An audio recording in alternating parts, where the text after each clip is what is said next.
Good evening, everybody, and welcome to round 12 of season 5 in Division 2 of the Silly Season Racing League. It is very red here because the sun is out, but more importantly, I am showing my screen, so I will probably need to just come off my webcam sooner rather than later because we do not want that for a viewing experience. But tonight, we have the third out of 4 of 3 qualifying sessions. That means we are now in real F1 regulation territory. Qualifying 1, Qualifying 2, and Qualifying 3. We'll go through how that all works as the evening progresses.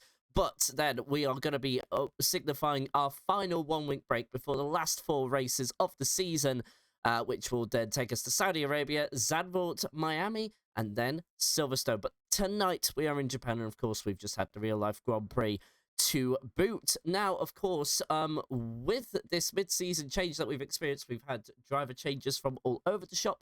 Of course, they are your list down here. I'll just give you a moment to go through all of that. But one of the main headlines going into tonight is that Andy, who is there on the second row on your right, could be champion tonight. He needs to outscore fellow son by 8 points. And then the champion, Andy will be crowned the driver's champion for the 4th season in a row.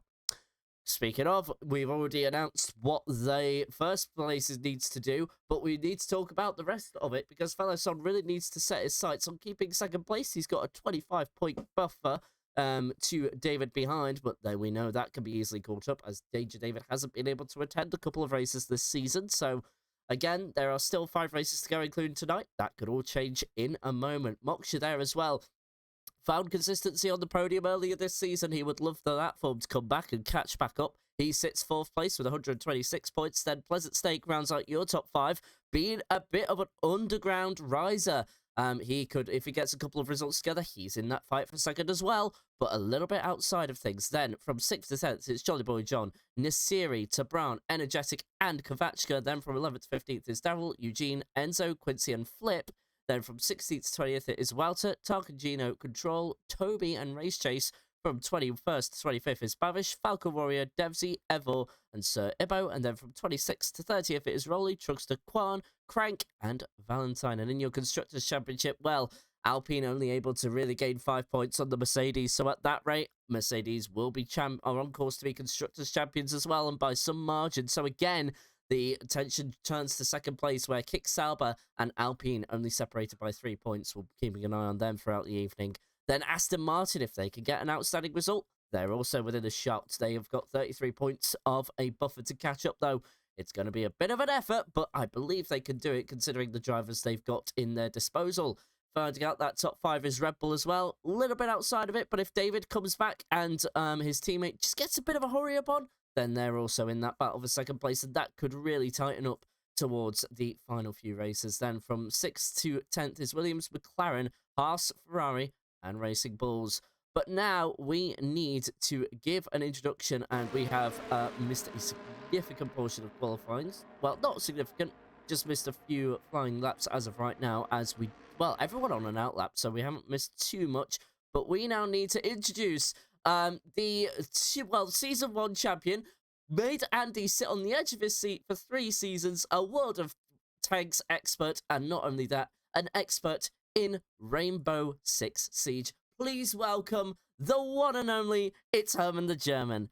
How are you doing this Good evening? evening, Dave. Thank you very much for that lovely introduction once again. Yeah, I'm excited to see our third out of four full qualifying sessions for tonight, and we apparently have maybe some rain if you're watching Bevish right now instead Yeah. of the session coming very closely to the track. Some drivers out early already, and we are 19. So the bottom four are to drop after these now remaining 15 minutes and 40 seconds, and let's see who's going to be at the bottom. And I'm going to ask you that. Who do you think is going to be dropping out of Q1 for tonight's session? You might just have to carry me a little bit here because I'm noticing that the stream is juddering at the moment. So I'm just going to have to take a couple of precautions at the moment, and then I will be right back with you. But at the moment, I am having a bit of a juddery stream. So could you actually talk about what happened in Division 1? Because, and in fact, there we go. The stream looks to be smoother now. So actually, let's bring this back. The original question was, who is knocked out in qualifying 1? I am going to say Cerebro will be down there as... Oh, no. I'm having a juddery stream again. Actually, Herman, talk about Div 1. Yeah, you can also turn down the quality on my side of view. You currently have it in 1080, so maybe turn it down there. Yeah, so yesterday was also Japan for Division 1, and we had a very interesting race up ahead. There was a lot of different strategies came after we had two back-to-back safety cars immediately after collisions that were involved with multiple drivers on track, and then also not too long after there was a third interruption with the safety car. And obviously, with our two stop mandatory season, drivers were eager to get on the right tire at the right time and not trying to get all of these disadvantage back under green flag racing later in the session. That included Fellison, who had started as the only driver on the hards, crashed on lap 1 in the first sector, wasn't out and could recover because of these safety cars, and he was leading the way. But we had different strategy approaches, also meaning that Bevish and Quincy, respectively, led their restarts at this race, and then we had a 9-lap shootout till the end where Andy just flexed his muscles and pulled away, and there was a fight between said McLaren driver that just posted the fastest lap inside of the session, the first one in fact, and that was Bevish against Fellison for what is now his official first podium, a track that he really enjoys, and we are looking forward to see what he can produce tonight. We have talked plenty about him and how he wants to probably bring more consistency, as Falco Warrior puts in an even faster laps with more people following through in these early minutes. There's no rain yet, but I'm interested to see if you might see some. Yesterday was completely dry, and dry race also as well. So the drivers could take something away from that if the conditions obviously stay the same here. Absolutely. Just hello to a couple of people coming into chat. Hello to everyone here, and just a bit of a funny message in there. You are joining us for round 12 at Suzuka Circuit. Of course, we've just had the real life Grand Prix come here as Moksha goes top of the timing boards here. Now, of course, just to kind of bring you in, the main headline tonight is that Andy could be the champion for the 4th season in a row if he outscores fellow son by 8 points tonight, and Andy is just coming through the spoon curve now. So in terms of who will be knocked out tonight, because we were just talking about that, and unfortunately, fortunately enough, I was able to fix the stuttering, so that's running smooth again. I will say that Cerebro is going to be gone by this session. I will also say Devsy will... In 19th? Yes. I will say Cerebro for 19th. He's not really been showing the pace as of recently, although, as Andy there, with a 128.5 there, goes even 8 tenths faster there. Nearly 9 tenths, though. But I will say, just kind of, like, I'll come back to another thing in a bit, but Cerebro 19th, for me, 18th, that goes to Sergeant Devsy, SGT Devsy there, down in 12th for the 140.079. I will... Ooh, and then for me there, it's very difficult. I'm going to say Tark and Gino will be out in session 1, although I just kind of have to say someone and then no Sebo. So I expect both passes to be gone. But honestly, this is all just guesswork at this point, and I just need to kind of say someone for the sake of saying someone. But the one guy who's joined us tonight is Vukmi. I hope I'm saying that correctly. If I am not, please do correct me when you possibly can. It would be good to know if that is the correct way to pronounce it. he is just come into the league today, announced he could race tonight, so hasn't had much practice, I wouldn't think, considering how short notice he came in, but it will be very interesting to see if he has the pace. Of course, he'll be driving for a full-time seat. He's cut the corner at the second Degner. That is not a good start there, so he will have to abandon this flying lap and come in. But Herman, fellow son here, well, hasn't had the best of championships. He's had to really be comfortable being second best, but now you've got Danger David approaching as well behind you, and well, I remember you had season 2, and that's where Andy completely ran away with the championship. I just want to ask, what was that like for you as Quincy goes up to 5th with a 129.963? Yeah, and there were a lot of occasions where I think all of us behind Andy were kind of struggling. Also, Ivo was very strong in that season, who is not racing with us anymore. And yeah, they were having a good show basically. Also, Walter was very comfortable on the 23 game. So we had plenty of drivers who were fighting for the top spots in all of these races, and you can really say that Andy pulled through on the most. I had one standout performance in Texas where kind of Walter related to that and saying, yeah, the SSRL world is restored again after what happened in season 1, where there was a pretty dominant showing for myself. And there was also this feeling from when Andy had his first outings in season 1, where he was pulling away a sprint win and a main race victory in Spain. He was already fighting there, and there was something about him that wasn't really clicking for that game, maybe also, which later proved to be more of a detriment to the others who had good races than not so good, and his consistency kept him in the fight throughout the whole way. And then obviously I had a disqualification. Sorry to interrupt you there, but Kovachka had a moment into the first Degner there. He tried to get it all together, but sadly the tank slapper was just too strong, loses it through the second Degner. He gets back underway though, and as a bit of a hairy moment, and in session 1 as well, that's not really the best. That's not going to be the best momentum setter throughout the rest of the evening, and still scrolling through there. Those tyres are going to be really heated up. Herman, go back to what you were talking about. I'm so sorry. Yeah, no worries. I mean, so the Singapore disqualification and obviously the DNF in Japan in this wet to dry race, where there's another one cutting the grass, just like Nando Norris was doing on Sunday. McLaren have really expensive lawnmowers for Japan, but certainly going to do the job here. As Kovacs is probably trying to limp home into the pit lane. David over the line goes to 3rd. That's a good banker, and he's going to probably be through on that. I think conditions are a bit cooler, so I don't expect the times to be as quick as Q1 yesterday, where most of the drivers were putting in good 30s, and I think Nocivo has also kind of the spot where you want to aim with your lap time.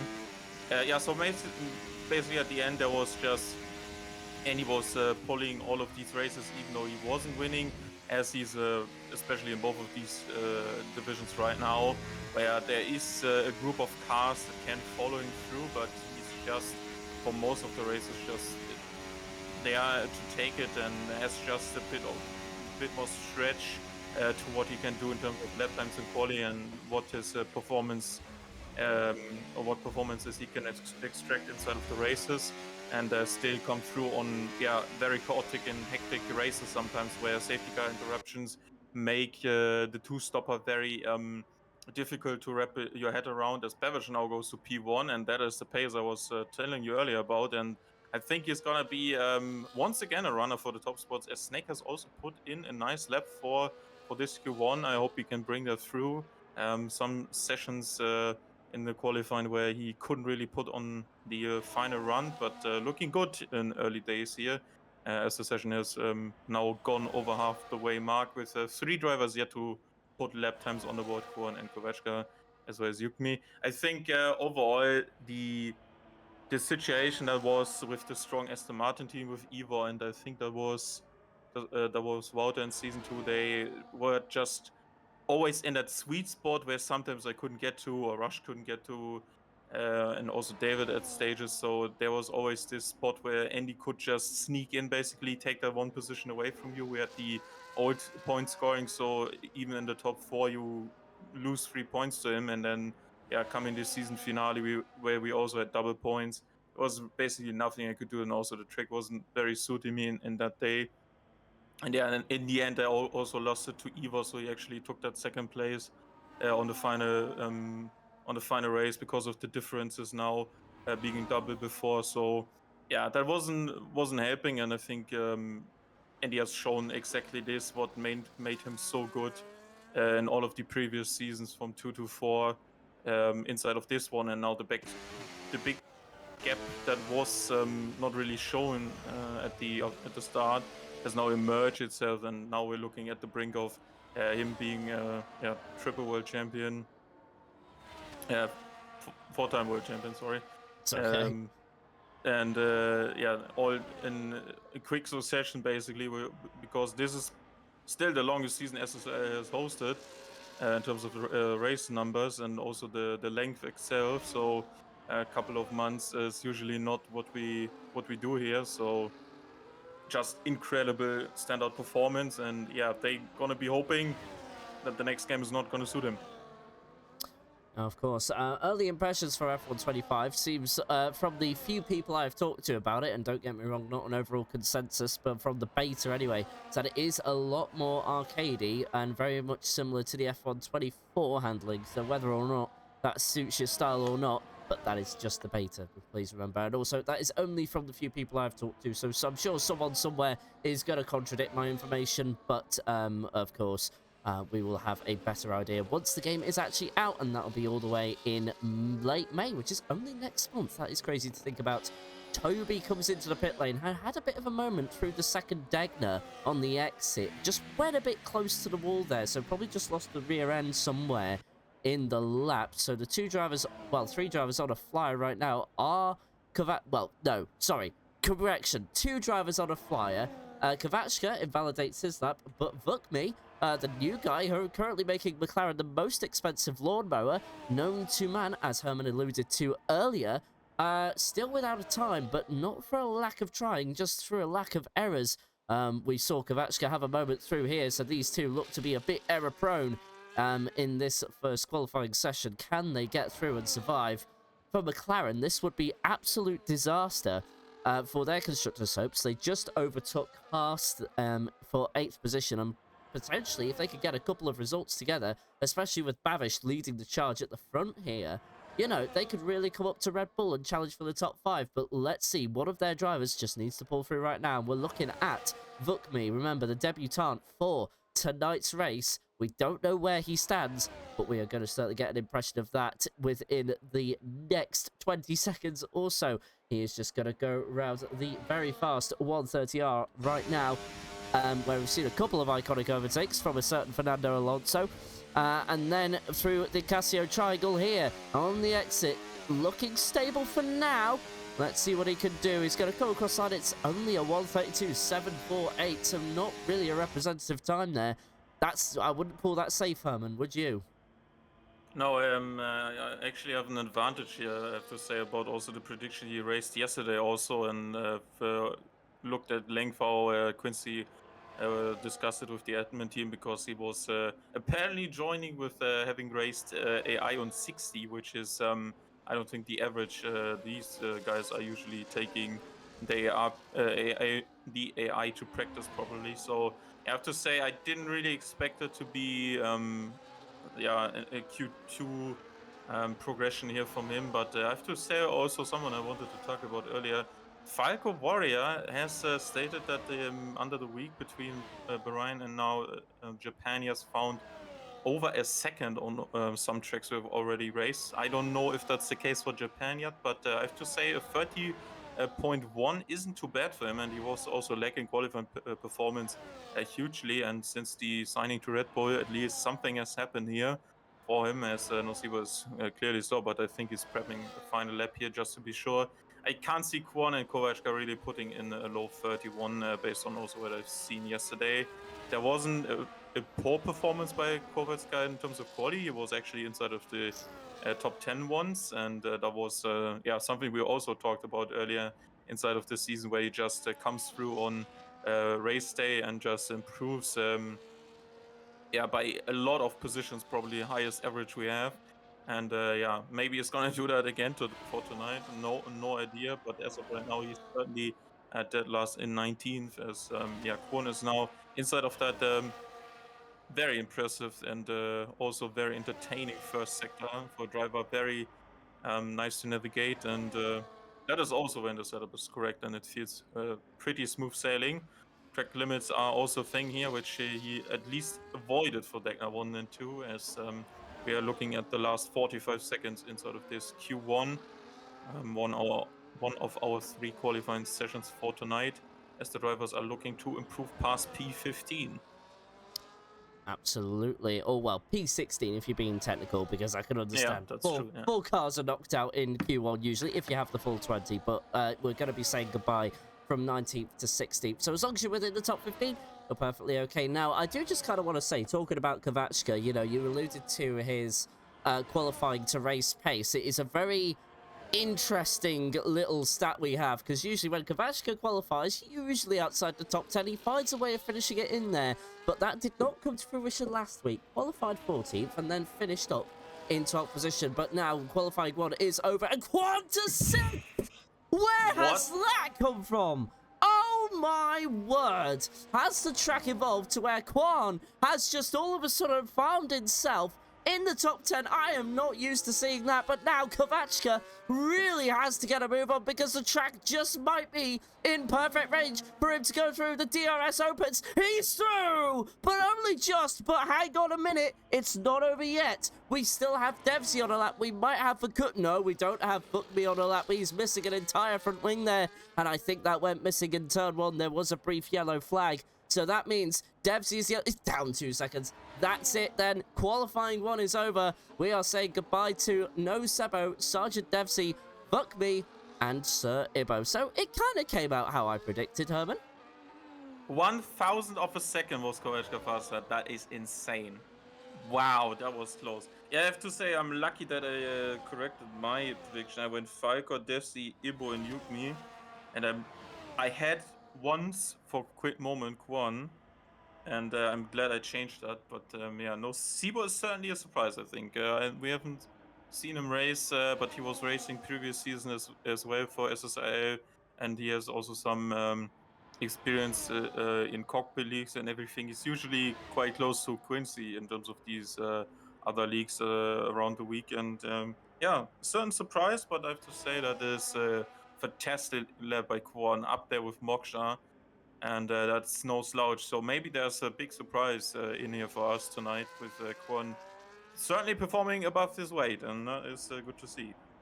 Absolutely. I just wanted to let you know, because Quincy even, those two used to be teammates, so forgive me there. I'm still kind of adjusting to certain changes that have happened mid-season.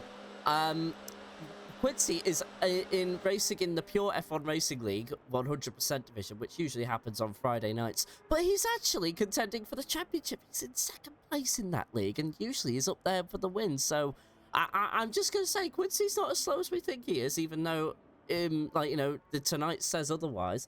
Not actually that slow of a driver, and can actually win when things go all right for him. So never quite count him out, but in SSRL, he's definitely a boy amongst men, and I would never speak ill of the man, but I'm just saying how it is. But anyway, qualifying 1 has been completed, and, well, from 16th to 19th, the drivers we are going to say goodbye to in the first session. No Sibo or no Sebo, one of the two. I think I'm going to go with Herman's pronunciation. That's usually a safe bet. Sergeant Devsy in 17th, Vukmi in 18th, and then, of course, in 19th, and stone dead last is Sir Ibo. And, well, the biggest surprise, I would say there, without a doubt, you even said it yourself, Quan there, only a second off the leading pace. Yeah, what a lap, honestly. Also, all of these drivers basically have been beaten by a move. Yeah, like Jolly Bojon, first podium instead of this season in, I think, Australia it was. Like, there are no slouches, and Jolly Bojon's performances with T-Brands, for example, for Aston Martin, are looking mighty. And these clothes are very dark. We just had a session where they kind of went away and the sun came out at the end. Maybe also the bit of track evolution that we saw helping Kwan, although there was, I don't think there was a major improvement in terms of track temperatures. But yeah, let's see if drivers are eager to get out and yeah, try to get an early lap on the board. Usually you want to use a used tire now, especially when you're in the top 10, or if you're predicting yourself to be in the top 10. So don't expect much in terms of improvements from people like Andy or maybe also Mokshaw. Feddersen, all these guys are pretty sure they can make it through on a used set as well. And all of the other guys want to be looking at how much they want to be investing with these tires. Obviously, you get a fresh, soft if you reach Q3, which is usually not the case, as we only do this 4 times in this season, and that is already the 3rd time for tonight. And yeah, let's talk about drivers being eliminated. Your P11 to P15, please. Yes, of course. So I don't know. I really couldn't tell you. I think Toby will be. I'm not going to say an order, so I am just going to say the general kind of drivers I might see. But again, there's no going to be real order to it. I don't know if I can change that, or you would just like an order anyway. Yeah, I would like an order anyway. That Okay, then no problem. So I'm going to say, just because someone needs an order, there is Toby in 15th, Falco Warrior 14th, Tarkangino 13th, Kovachka 12th, and 11th, I can't. I'm going to say Quincy on that one. Very painful for me to say so, but that's my prediction. Okay, I think I'm going Toby 15th, Kovachka 14th, and it's gonna be Eugene 13th, Falco Warrior 12th, and Good Surprises Kuan in 11th. That's my one. All right, thank you very much, Herman. I had a thought. Oh, okay, yes, I did have a question for you, because obviously you watched more of Division 1 than I do, just because of how, schedules work out. Now, I did just want to ask, obviously, in the real-life race, there was a very big debate afterwards about overtaking on this game. How was overtaking in general? Because there's, like in the game to real life, there's only one DRS zone. That's down the start, finish straight. And then the rest of it, it's a bit... The circuit's a lot tighter than you initially think. So how was it for Division 1 last night in terms of overtaking? Yeah, that's really hard sample size, because we had like 10 laps, and in that span we had like 3 safety cars. So the first 7 laps, I would say, were good. We've seen I've seen some moves from Bevish. He was I think lost a position or 2 at the start, but then Feddersen spun and someone tried to overtake. Moksha stayed closely to him, but he was actually fighting with Andy into turn 1, and I think on lap 4, and overtook him, then immediately repass, then the first safety car, and then strategies shuffled them around, where only the last safety car brought Bevish back in. I don't think it was too bad. The kick Saubers of Race Chase and Kovachka yesterday were fighting it out through, even through the first sector. So unlike in real life, we don't really have the high negative effects of dirty air. So even if you are close to someone into, let's say, spoon, and you have a better exit out of the hairpin, which is usually one of the more error-prone corners for drivers on this game, especially. If you struggle with oversteer, you're going to be struggling in the slow speed, and that is really only this turn and the exit of the chicane. So usually, I think, or from what I've seen, as I said before, small sample size, it was decent enough. I wouldn't say it was the all-time classic, and also with no weather involved, it was kind of hard to say to judge by. But I have to say, like, the midfield wasn't disappointing. The top was a bit spread because of tire choices and how to manage. Also, Moksha was dropping back early on, because Bevish was seriously having pace yesterday and pushing flat out. And I also asked Annie about this in the post-race interviews, about how he cope with someone new being there and trying to learn this driver and how they race each other, because that is something he also, in fact, I was Bevish who told me that he was trying to adapt to the drivers and how they race and what kind of behavior you can be expecting from these drivers. And for example, with this crash where he was in a good position in Baku, and he fell away from that after hitting the wall in turn 2. He was also every time trying to learn as Toby goes totally sideways at the exit of Spoon, running over the curb a bit too much there, so that lap time will be compromised hugely. So Bevish, all about learning still inside of the season. I was asking him also about how or where he wants to find new opportunities to learn, and then he said, "Look, it's gonna be the drivers themselves, learn to race them." And although we don't have many races left for this this game anymore, we are looking to probably see more from Bevish, and he's probably going to explore other things. So maybe a ballsy move could be something we can see from someone who was putting in pace and practice so far for this race, also with yesterday. So I don't think we are, judging by how the safety car rate is, don't think we are expecting a snooze fest like Sunday. And as soon as we say that, Andy Andre to the top of the timing boards in qualifying 2 with a 1:28.596. Would you have expected anything less? I don't think so. But Kwan as well, his teammate, has begun a flying lap. And of course, Mercedes are still leading the way in the Constructors' Championship. And I will just need to say this again, because for anyone just joining the broadcast, first and foremost, warm welcome to you. Welcome to SSRL. And if this is your first time watching any kind of F1 League racing, of course, we would love to be the introduction to your journey in that regard. First and foremost, Andy Andre could be as... Whoa! One with a bit of an interesting line there, going beyond the white line. I don't know if... I hope that's not something he's been doing on the regular, because if that is, then that's gonna not look good in the steward's eye. But it's not been invalidated by the game, so the lap time will count towards his position when we go into towards the end of qualifying 2, but maybe that'll get him into qualifying 3.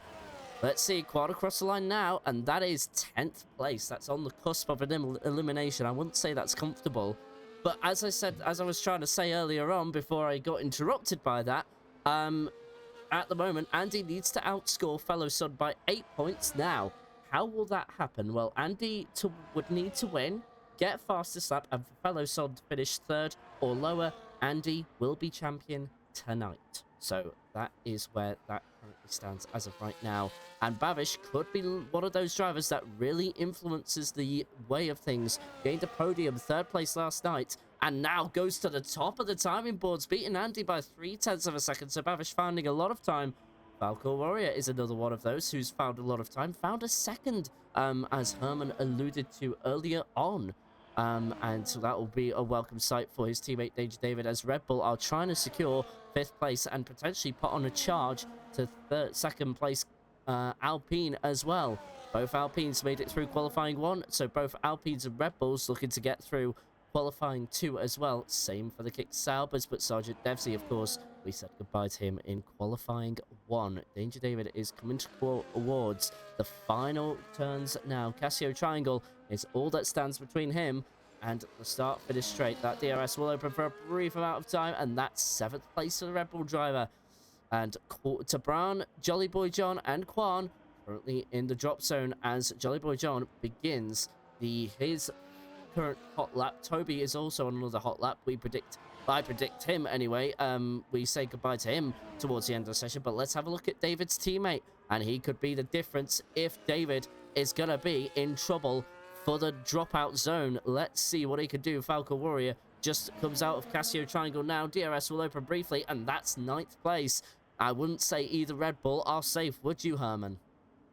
No, I don't think so. I have to say, Bavish was very close to his time from Q1, so I'm wondering if he, in fact, put a new tire just to be sure. But yeah, at least it looks like from what we can see in the data here. So yeah, Tark and Gino, Falco Warrior close together, as that is, yeah, that is the gravel trap explored by Tark and Gino getting out of the way of the Aston Martin there. So yeah, I think we're gonna be looking at least the 29.5 from Kovechka. He retired earlier thinking it's going to be safe, but that's only just there. And Toby improves even past that. Very good lap by him, so maybe another surprise. Let's see. Jolly but John about to finish off his lap into the final and only chicane on this track. Turns 16, 17.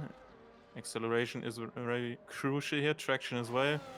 Use the shortest line towards the line, and it's 10th only. 4 minutes to go. There is still time to improve on that, but I think yeah, everyone that is currently sitting around where David is on a point 2 might want to look at going again. Also T-Bran on another lap. Let's see what his split time is. Yeah, 7/10 faster, so he's looking to improve high up the table. So yeah, also maybe Korn was using a used tire so far. Ooh, that was Simon big lock up on the front, so that is not helping with the lap time for T-Bran. Let's see if he wants to continue this one or immediately abandon it and head towards the pits to make sure he's having another go. Currently enough time on the board. Also the outlap isn't too long, so yeah, he might have his only shot ruined now, but still some time available for him. And yeah, some drivers are, I think, not expecting extra work here. So yeah, some of these midfielders have been putting in some strong performances so far, and we are not even in Q3 right now. Absolutely, and there you go to Brad to third. Oh my word! What? With that lockup? That is interesting, that, because now, well, just to kind of update you on the drop zone, Brand's teammate Jolly Boy John is now in the drop zone with a 1:29.6. No time, well, I say no time left, but really needs to think about making his way out of the pit lane now. Eugene and Quan have done the same. Quan still has another 6 tenths in him.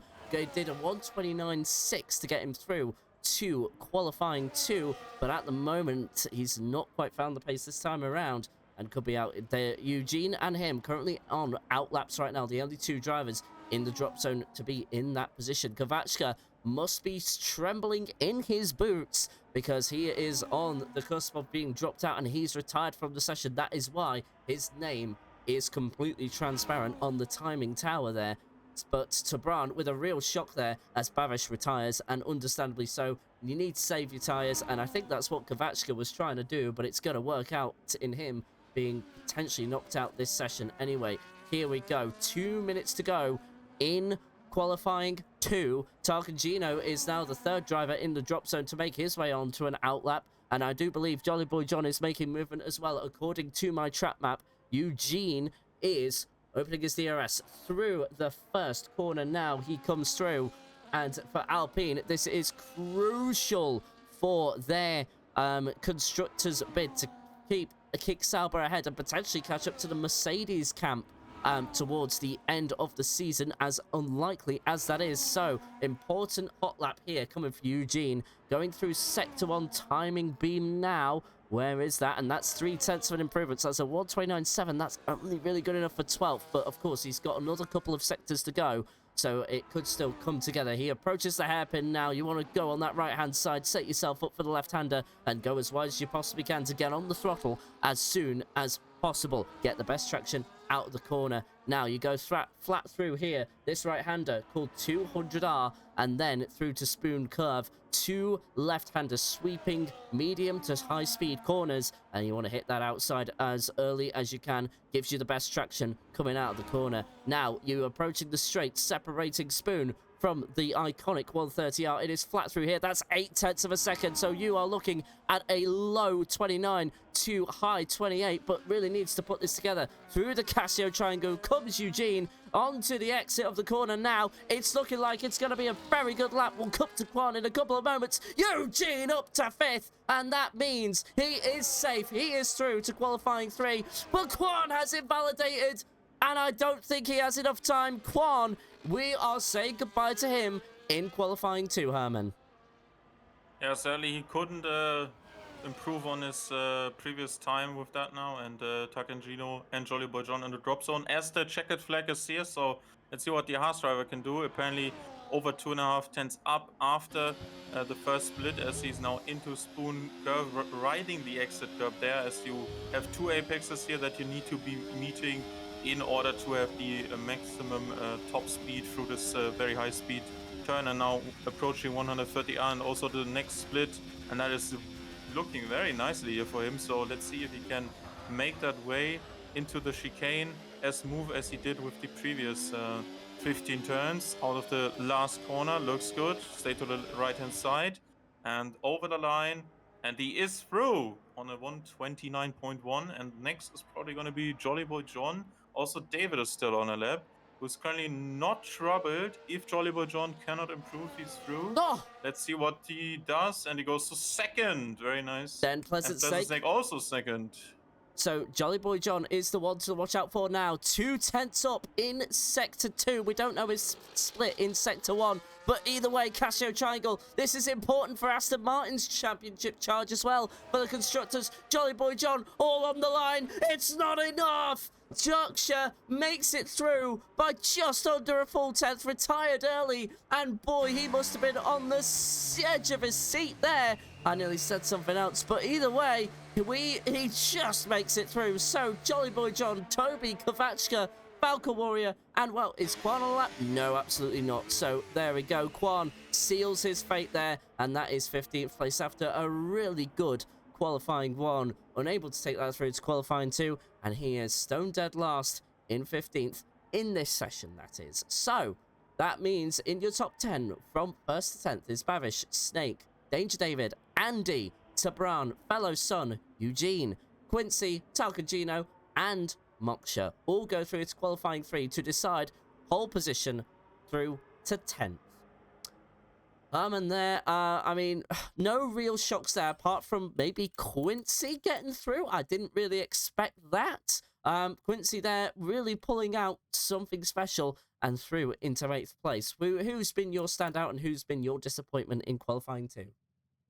Yeah, I have to say that I think Jolly Boy John is it for me. Actually, I think the gap isn't too big to Quincy, I have to say. But based on something, yeah, we've seen obviously with Australia. Then he went to a kind of zero moment again in the next race. But overall, his performances have been strong. So yeah, I can't believe we're actually going equal on points there, despite me hitting 4 out of 5 drivers there to be eliminated here. So let's see how the last round goes. I want your top 3 for this one. Top 3. Well, Bavish has got to be in there somewhere. I'm gonna say, I think Andy's got pole position. Last night he set a 1:27.609. I more than believe he has got that in time in him again. So I think it would be very silly to say anybody else. I'm gonna say, I'm gonna say Bavish for second, and then I'm gonna say Fellow Son for third. What about you? Yeah, that's funny. I put mine down before you, and we said exactly the same. So it was close between Fellas and Dervish yesterday. I don't think David is there and thereabout. I think he's gonna be dueling out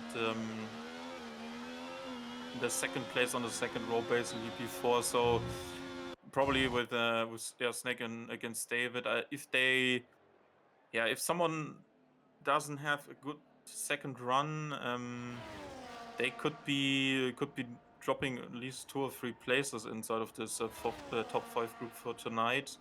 And yeah, Moksha, I don't know if he's not up to speed. He wasn't looking too bad yesterday, especially compared to what happened in China, where he struggled in both division races. So yeah, I think the top 5 are kind of settled, and then maybe some surprises in there as well, because there's nothing really guaranteed for tonight, and we've seen that through all of the previous 2 qualifying segments. So yeah, let's see. I think we're gonna be in for barn burner here. Absolutely. Fellow Son has got the pack out for this session. Bavish actually left it a little bit later this time. Bavish trying to probably use the space in traffic to get himself onto a fast lap, but we'll just need to be careful of people doing their laps and then people slowing down to allow other cars through. So Bavish might not have an issue with traffic right now, but he could face that later on during his hot lap, but fellow Sun will get proceedings underway for qualifying 3 with just over 10 minutes to go. It is now, of course, the session that decides 1st through 10th, and one of the real shocks from tonight was Quan getting through on a 29.6, but unable to repeat that into qualifying 2, and found himself 15th with 130.2. But another one we're really surprised to see up here, SSRL Quincy there, usually in the back of the field, trying to combat for at least 1 to 3 points, is finding himself within the top 10. So Quincy finding pace here in Japan and having a very good qualifying so far. But fellow Sun now, well, they, of course, needs to kind of try... Well, needs to really focus on Danger David. Of course, the championship, as we already know, is completely out of his hands, in case if you have just joined us. And I'm probably going to sound like a bit of a broken record here to Herman.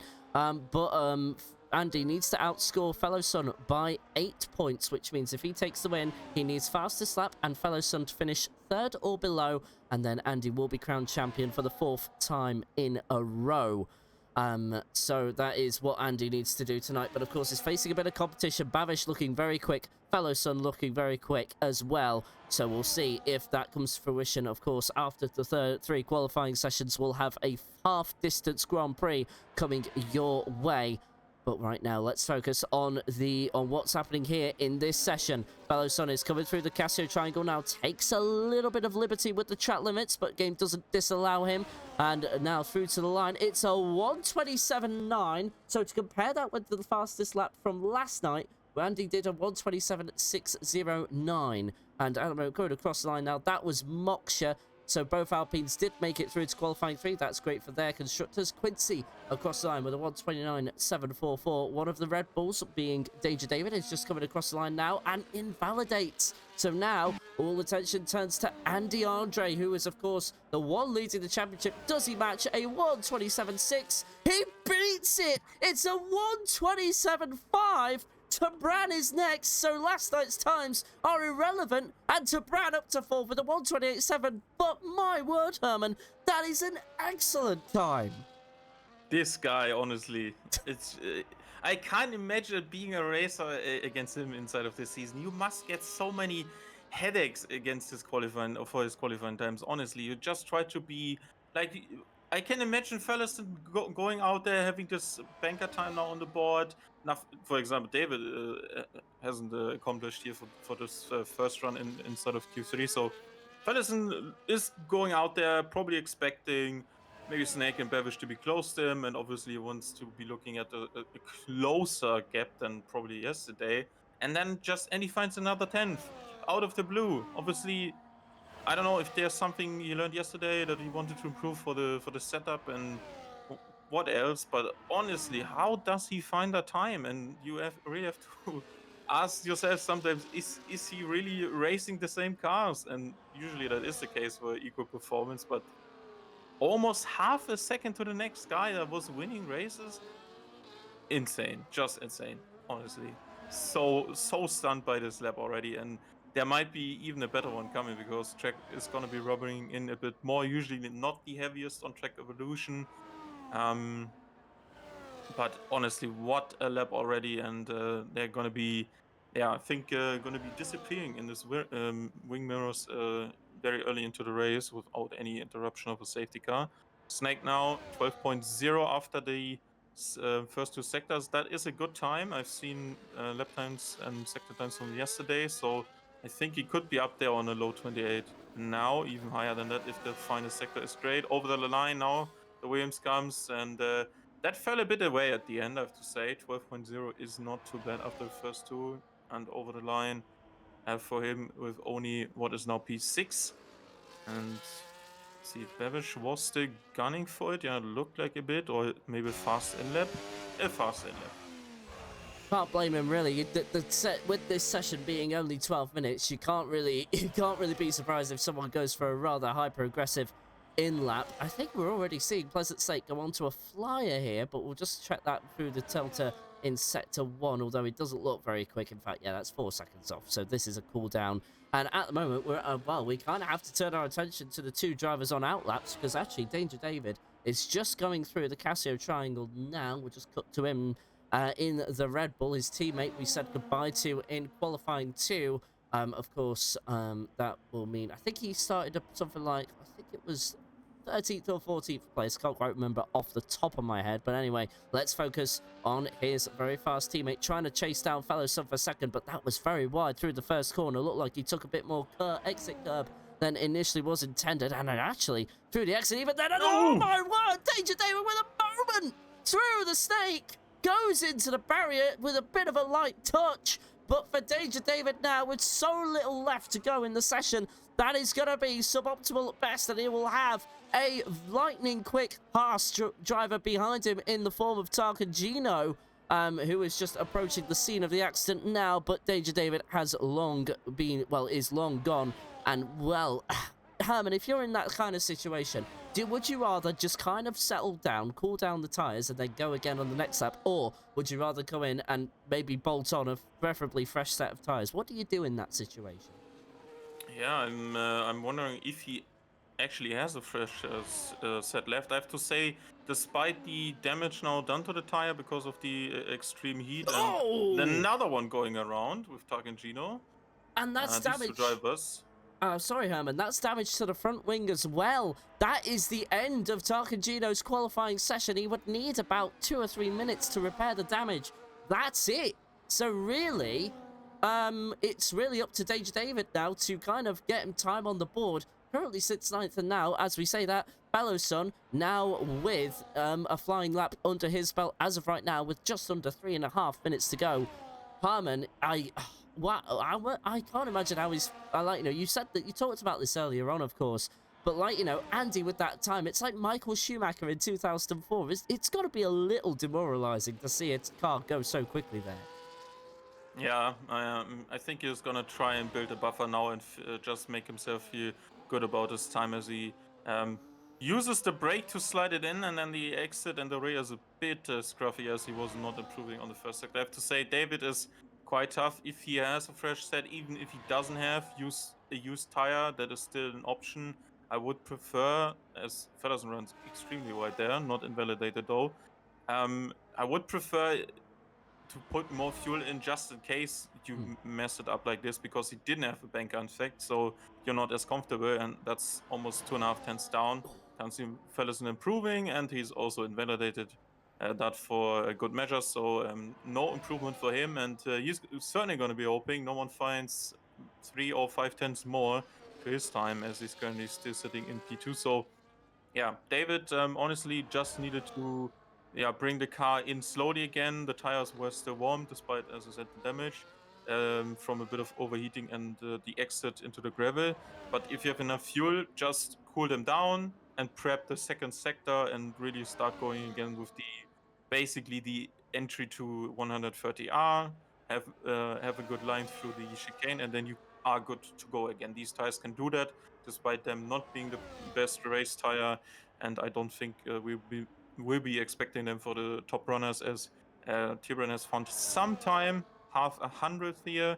That is no improvement in terms of position, but maybe that helps him coming through, because we've seen someone jump into Q2 on 1000. So let's see what the Polish driver can do here.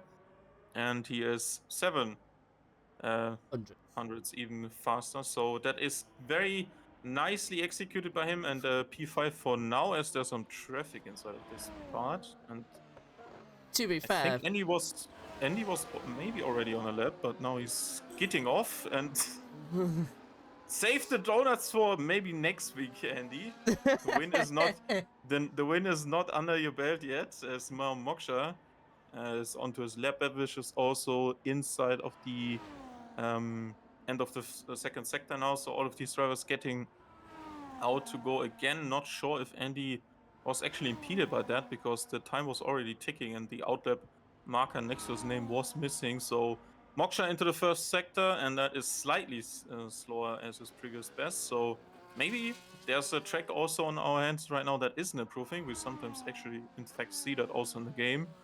And he's now attacking the hairpin of turn 11, going very smoothly at the exit compared to Feddersen. So 200 is not too bad, and he can find that time if he really commits to spoon and obviously staying within track limits.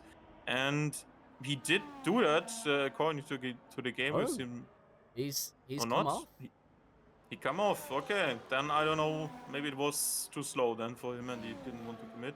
David is out again, as the checkered flag is in fact out as well, and all of these drivers are still allowed to complete their laps, as we have obviously no comparison lap time for David, no time set. So maybe it looks like Tuck and Gino's also out. So yeah, that repair job was closely completed.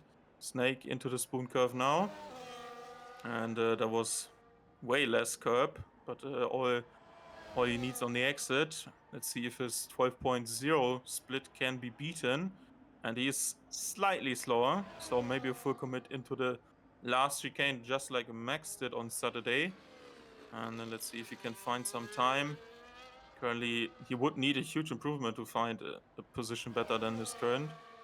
And that is a bit faster and into the 1 minute 28, but yeah, 6 for him at max.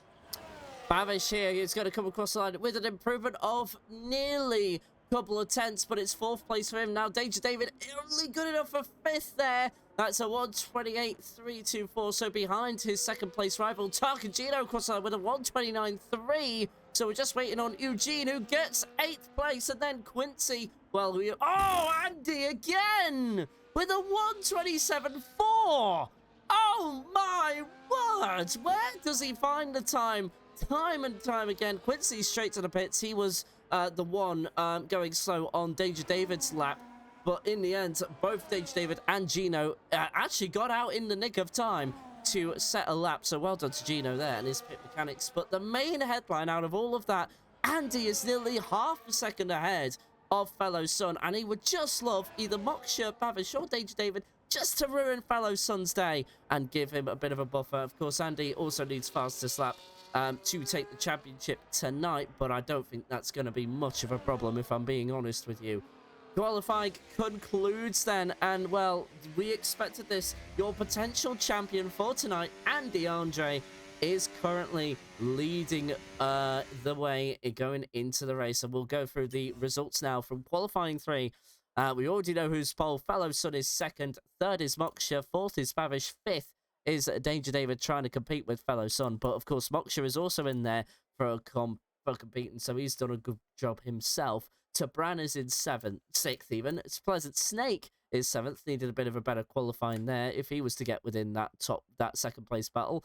Eugene in 8th, Tarkagino 9th, and rounding out your top 10 with the slowest time there with a 1:29.7 is Quincy. So now we will take a few minutes and we will be well, getting ready for the 50% qualifying, but no, 50% race, with 19 drivers to boot, and well, it's gonna be a race which needs to decide a certain question: will Andy be champion tonight? We know what is needed, so it just needs to be executed if possible. But then he can wait till 2 weeks later, of course. There will be no race next week, as it will be a 1 week break and then followed by 4 races. So the next time you'll see us, I believe, is Saudi Arabia. We have a good look, everyone, from chat there. So I'll just check the calendar very quickly. And yes, the next time we are back is on the 21st of April to the 22nd of April, of course, 21st being Division 1 and the 22nd being Division 2. That's Saudi Arabia. So that's when you will next see us there. But anyway, at the moment, Herman, I don't. Yeah, let's do prediction, but before we run out of time. So your top 5, please. My top 5: Andy in 1st, no way, and I think Fellow Son will be 2nd. I'm stuck between 3rd and 4th here, so I'm gonna say Bavish for 3rd, like he did last night. So I'm gonna go for last night's race. So for me, Bavish. No, sorry, hang on. I need to get myself in a out of my muddle here. So Moksha will be 4th, with Danger David in 5th. Okay, yeah, I'm thinking Andy to win it in front of Fedderson, and I think Moksha's gonna stay in 3rd, 4th for David, Babish 5th. Let's go with that. Also, quite the story here. We have completed all of the 3 qualifying sessions, and we're equal on points. Can't believe I'm saying that tonight. And also, something from the Discord chat, Bevish forgot to turn on hot lap at the start of the lap, so maybe there was something still in it with the second, third, and no, the third, fourth, and fifth place guy closely together, as Moksha was also not able to improve. And yeah, Bevish jumped up there a bit, and that helped him cover off from David, who yeah, took fifth now and will be starting on the good side of on the track. So let's see if yeah, Bevish is feeling fancy to fight Moksha into the first turn. And obviously, Fallerson is certainly gonna be looking at that turn 1 inside line as well if he has a good launch of the line. Absolutely, and just a bit of background on the track as well, just while we're here. Track has 18 turns at a length of 5.807 kilometers. That translates to 3.608 miles. The lap record held around here is a 1:30.983, held by Lewis Hamilton in the W10 Merc, which was from 2019. Now, initially, it was actually opened, this track anyway, for being a Honda test track, and it was the only FIA Grade 1 circuit after Fiorano was downgraded to Grade 2. Circuit has been modded at least 8 times, and the most significant being 1983, where a chicane was added at the last curve to slow the cars onto the pit straight. And before that modification, you would have cars going over 200 miles per hour, trying to fit into the pit exit, and you can imagine the safety chaos that would ensue. So yeah, I think it was in 1984 or 1985 that was done, along with Spoon being made wider. And in 1985, I think the first corner was made slower, but I'm not quite sure how. But we'll see how it's been made slower. I think it was just made a bit tighter, I think, but I can't be certain about that. But anyway. At the moment, we are now... Oh, I think we've had a skip in the countdown because we've got 3, 4, 5 red lights. And it's Go in Suzuka, and Andy gets a good start there. I thought we had a weird end plate there on the bottom, but Fallowson to the inside. Quincy up to 9th position already, but Fallowson to the inside through the first corner. Has to give up, though, because Andy has the outside line and that bit better traction. So Andy leading the way as of right now. No Sebo and Vukmi are currently going side by side with one another there, and it is No Sebo that wins out in that battle. And well, it's all kind of line astern as of right now. So Toby there, of course, 13th as well. I don't actually see much changes. Biggest loser there at the moment was Tarkagino, down from 9th to 11th, and Jolly Boy John into the top 10. But here's a Williams. I think that is Quincy to the outside into the hairpin there, but can't quite make that work. Does he get the traction off the corner? Yes, he does, because he's on that softer compounded tyre versus Eugene's mediums, and that's Quincy up into 8th place. So the Williams and locking out 7th and 8th as of right now, and both on the soft tyres. Great start from those two as of right now. Yeah, not too shabby on that interesting strategy for the start of the race. Maybe also anticipating some of these safety cars we've seen yesterday, where a quick moment from a driver at high speed can result in safety car, even on reduced, as Andy was a bit tight there with the turn for the second part of the chicane, and Fedderson was following closely there. No DS on this lap. It will be activated, but can't be used on this straight already, and they are closely together as T-Run has already lost almost a second to them, and Fedderson is looking racy. Both of them on the medium tires at the front. I think, in fact, all of the top 6 are, and they are going to be racing for the track position until the first stops, and expect huge undercuts to come here, because despite turn 1 not being so friendly for tire warm-up on the fronts, the pace advantage is there if you go to another tire. Oh, Vukmi has made a mistake through the snake section and has lost a front wing end plate. And of course, as Herman said earlier on in the broadcast, he is used to practicing with 60% AI. And sadly, it's not really the average that is in the league. It's usually, I think it's between 100 to 110, maybe 90 in there. I'm sure Herman could give me a better insight in that a bit later on. But at the moment, right now, Fallowson trying to hang on to the DRS of Andy, as Vukmi has made another mistake there. Has actually got it wrong on the second exit of the Degner and has retired from the session. Will they spring out a safety car? And I do think as well this is against the rules of the league. Is that correct, Herman? Yeah, that is correct. No time on track, and I have to say, I would agree with AI probably being at least on it on for, I would say, top 10 drivers, as David is now made his way through on the chicane and through on Bevish, so maybe there was a mistake on the exit there from the McLaren driver. Certainly not the usual overtaking opportunity for someone, as yeah, he's now into 4th position and almost out of the DS from Moksha, so he needs to be getting into the groove, into the rhythm here inside of the first 2 sectors to be able to use the DRS assistance at the end of the lap, and yeah, starting onto the main straight. That is our only DRS on, but you have to say the prime overtaking opportunity is probably into the chicane, and sometimes if you have a really good exit out of Deckner 2, then it might also be the hairpin, which is now approached by the top drivers, including Andy. And there's front wing damage to Falco Warrior, I can spot that. And he's losing a bit of time, 2.5 seconds already back from Toby. And he's looking in his rear wing mirrors, as there's now a big green car probably inside for him, with Sergeant Dempsey and also Kwon not too far behind, bringing along Sibo, as Sibo's already dropped 5 seconds back, currently in P18. Absolutely. So, yes, and as of right now, just kind of a bit of an update on the constructors. Alpine looking very good indeed. Devsy not quite doing enough, and Falco Warrior really just holding things up at the moment. Not good points for Red Bull either, so Alpine will continue to solidify second place and even gain a bit of ground on the Mercedes, but Eugene would just love to get up a couple of more positions. It's been an overtake in the background as Kvachka has made a mistake, so that'll bring him into the scheme of things, and then Quincy has been overtaken by Jolly Boy John. Good for Aston Martins, both currently 6th and 9th, so trying to get an edge here. As what's happened to Falco Warrior? He's into the pits, so actually nothing to worry about there. That's standard procedure. That's just a little funny bump there where the car just kind of went up and down on. But we'll continue on with no real damage. Devsy now, well, up to 13th.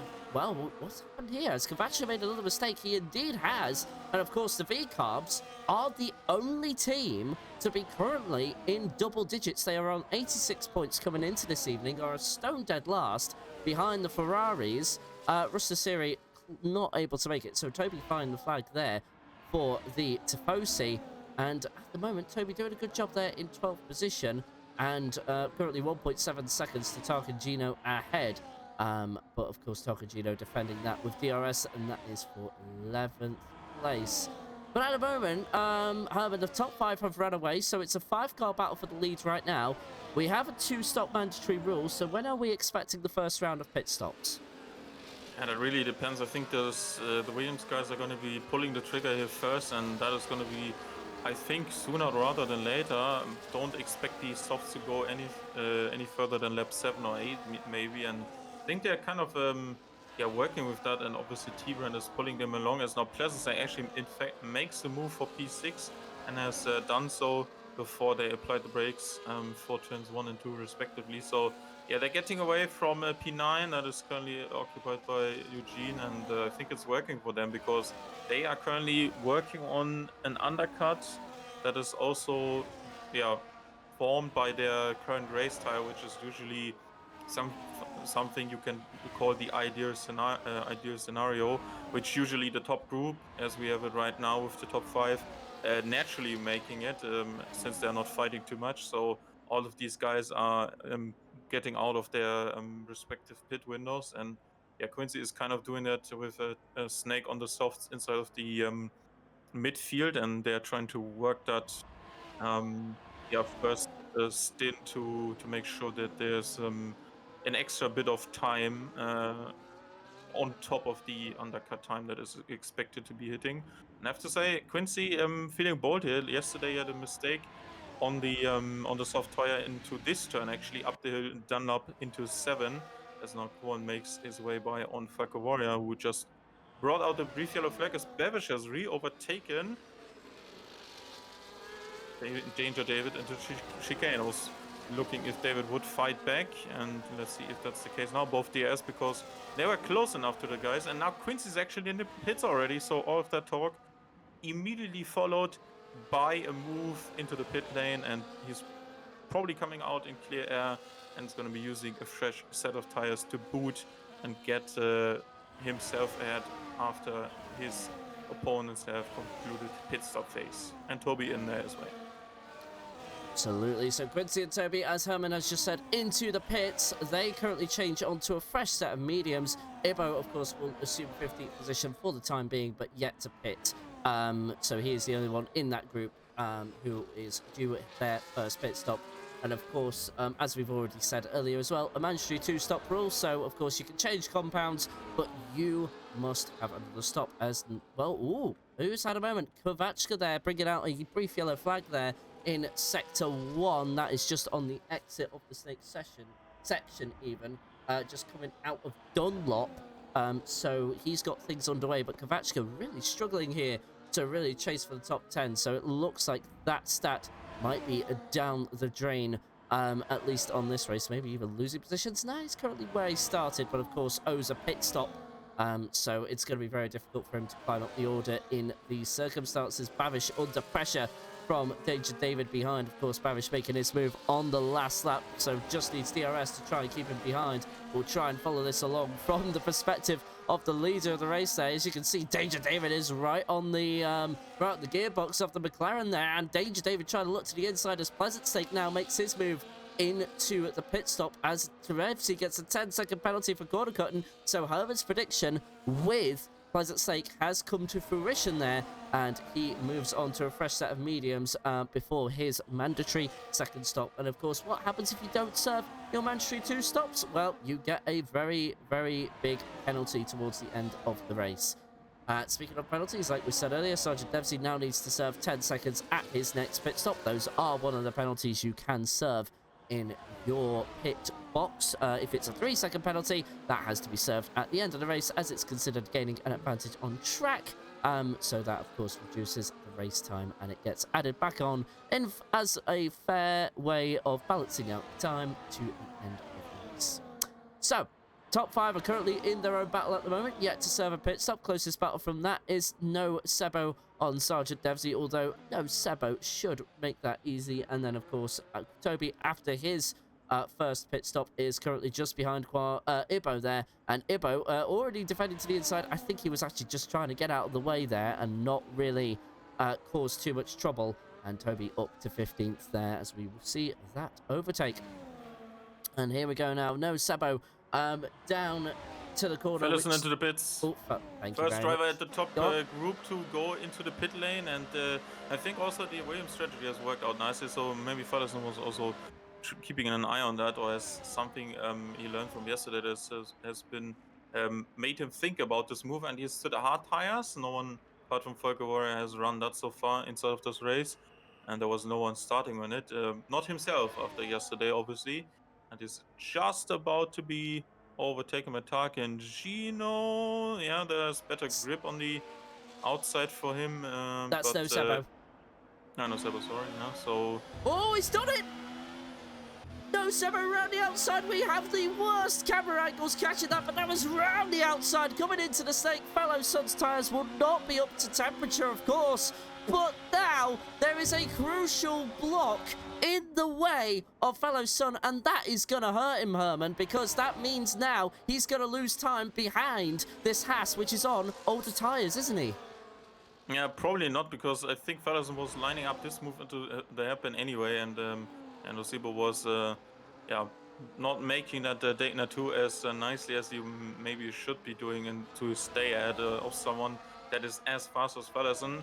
Didn't help him because obviously a bit of dirty air and no tires being warmed up on the outlap is not ideal, but let's see what the drivers actually respond to, as Andy has gapped them and is now into the pits as well, and there's only Bevish going through, so Moksha is in there as well together with David, and the next guys are in as well with Eugene and Jolly Boy John. Hards for Moksha and Danger David, softs for Andy, so he's looking to extend on his lead on the medium tires inside of that second stint now.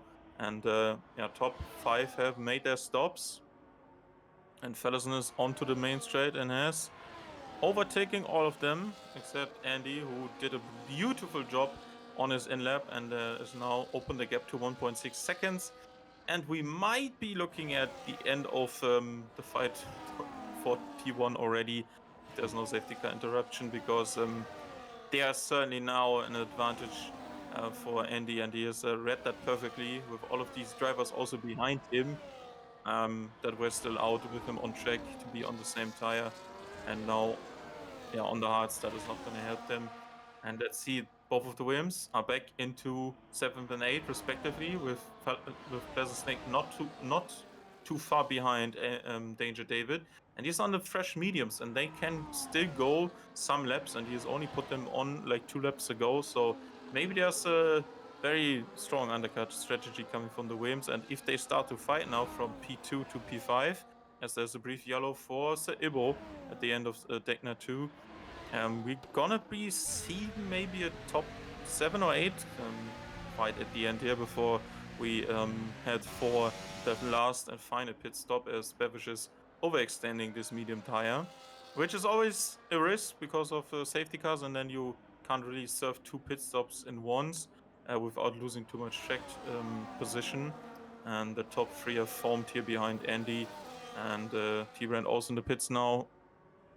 And let's see where he's coming out. Was in the top 6 group as well. I think Williams made good work of that. In fact, they both did, which is nice.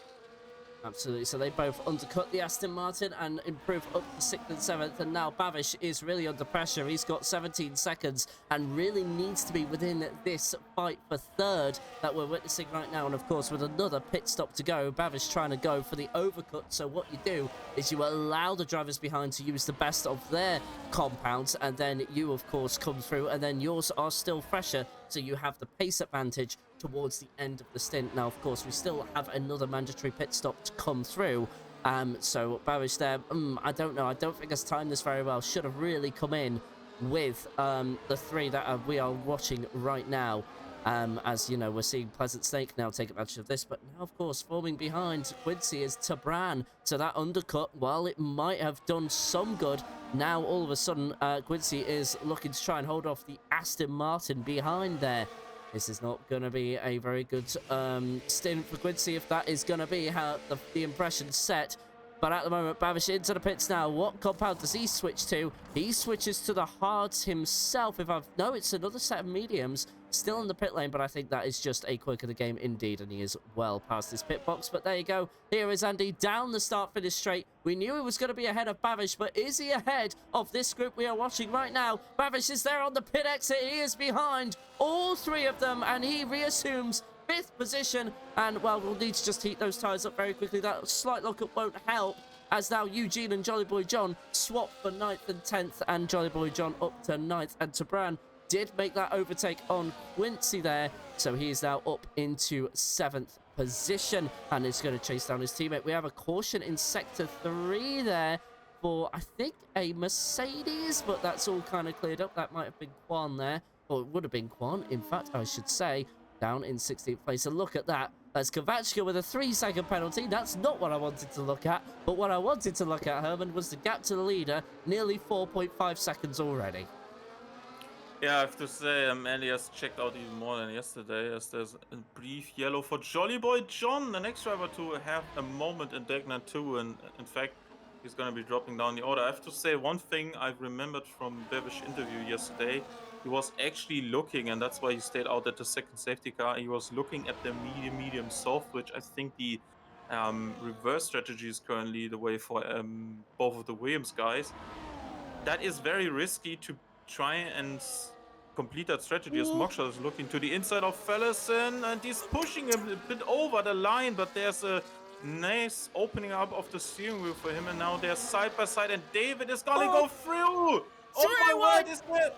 Sorry, Herman, 3 wide down the start finish, but there's a McLaren of Bavish as well, and Moksha with no DRS holds on to the inside in the first corner. My word, what a battle we've just seen there through the first corner, and Bavish is somehow still there. They still go side by side into the second, but in the end, after all of that, somehow Moksha hangs on to second with no DRS at all. Oh, well, actually, it was Fellowson, sorry about that, in second place. He's dropped down to 5th, and this means, as of right now, Andy will be champion. Remember, Fellowson needs 3rd, and Andy not to get fastest lap. And well, we can just check who's fastest lap for a brief moment. It's Andy, of course, with a 1:30.6. So as things stand right now, Andy is champion at the end of this. And well, just in the background out of all of that, there's lots of overtaking happening up and down the field there.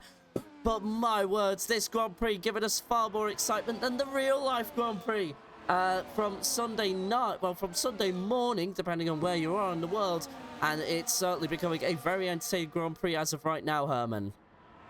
Yeah, what David was looking like he was going to be overtaking 2, and then Bevish almost overtook all of them all of a sudden, and certainly the biggest loser in this was Fellowson with now being at the back, and Snake was also looking like he was going to be in the 1 second window very shortly. So there, kind of Bevish needs to be holding on to his was holding onto his tires more, as he's looking racy again. Moksha to the outside, and that is a straight and dung slam pass as David, he was fencing it. I've seen that movement on the nose there, and there was nowhere to go on the inside with a little room at the end of the first turn, which is also not every braking zone. There can't be really anything done under the brakes. So very nice executed from Bevish, and he's probably trying to use these fresher medium tires against all of these guys now, because they have outpitted, I think, to the heart. So that's certainly interesting move there, and he's looking racy, half a second faster, and could be at least extending or opening up a gap soon, because he's on the fresher tire and will be also on the soft tire at the end, which they don't really have on their agenda probably for tonight. And Snake is also just about to be there, and one more fight maybe into the chicane, he could be there at the end of the snap. So huge move by Bevish, honestly very executed, and also one highlight already that has surpassed the Sunday race. What a nice fight here for P2, as Andy 7.2 already is not gonna be taken down by anyone, and he's about to laps Ibo probably in the next couple of laps anyway, maybe even before his next stop, as we've now reached the halfway point of this race. All of them have done the stops. No one was going with the hard over this time anyway. Fellowson to David maybe, puts out of the slipstream and goes by on the Scotsman, and the Hungarian is now up into 4th. Absolutely. So there you go, Fellowson needing to just, well, try and keep this championship alive going into the break. Of course, I'm not going to reiterate what I've already said, but you know the circumstances now.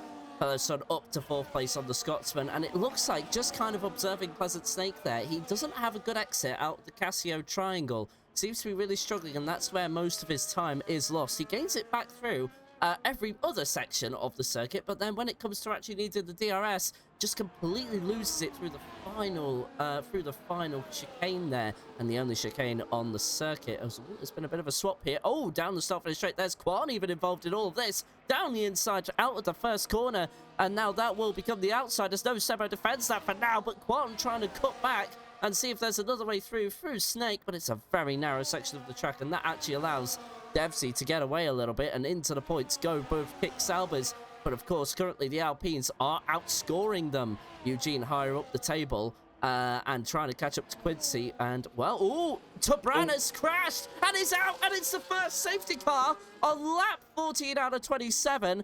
Tabran is out. He crashed it on the exit of the Spoon Curve. And now, surely, Herman will see the second pit stops happen, and Andy's lead is evaporated. Yeah, I think Bevish is not going to... 10 seconds on top of that. It's not going to be liking that, but the rest is probably going to be liking that, because they have already dispatched the hard, and Bevish certainly needs to be going to that and cannot extend like he did yesterday. And T-Brand had a good race, and just probably a small mistake at the exit, running too much over the second exit curb there is basically after Spoon exit. So huge moment here that could decide the race a bit, but I have to say advantage, despite the tires, might still be with Andy, as he's opted for the for the Hearts now obviously was going for the opposite strategy, and the only weakness to that was a safety car, which has now happened. I think Feddersen is probably be looking at a move here or thereabout and trying to dispatch a beverage sooner than later, and he's making good work of these mediums, and they should be holding on to the end of the race easily. And some drivers have now also recovered. Something I wanted to maybe hope for Snake was he's going to be using an early stop now again to get onto fresh tire. 2 seconds was usually the gap where you kind of analyze his loss and gain overlap, and obviously not in the DRS on the straight. It's quite still quite a big loss.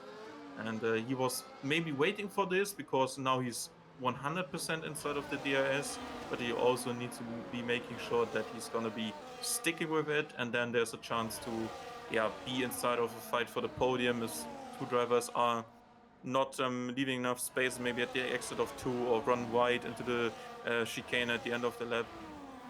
There's always a prime opportunity, maybe to get 2 into 1, and he's probably taking that opportunity very kindly now, as he was about to be falling out of that opportunity for an undercut again. And we were reaching the point where 7 laps of mediums, and we are now just around the time where 12 laps of mediums are still good to go, and you could push the tires without really worrying about the end. And I think he's going to be looking at onto this opportunity and taking it now. Hopefully, there's nothing in his way now, and the guys behind are probably going to be busy with Quincy if he wants to help the team here and give a big lead to his teammates, so he doesn't have to worry about them from behind.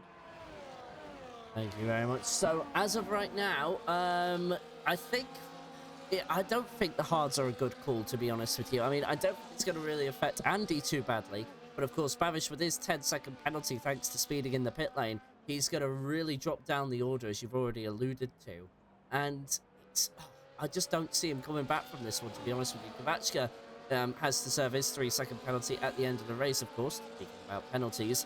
But at the moment, let's have a look at the biggest winners and losers. So, biggest winner, actually, at the moment is Sergeant Devsey, up 4 positions from 17th to 13th.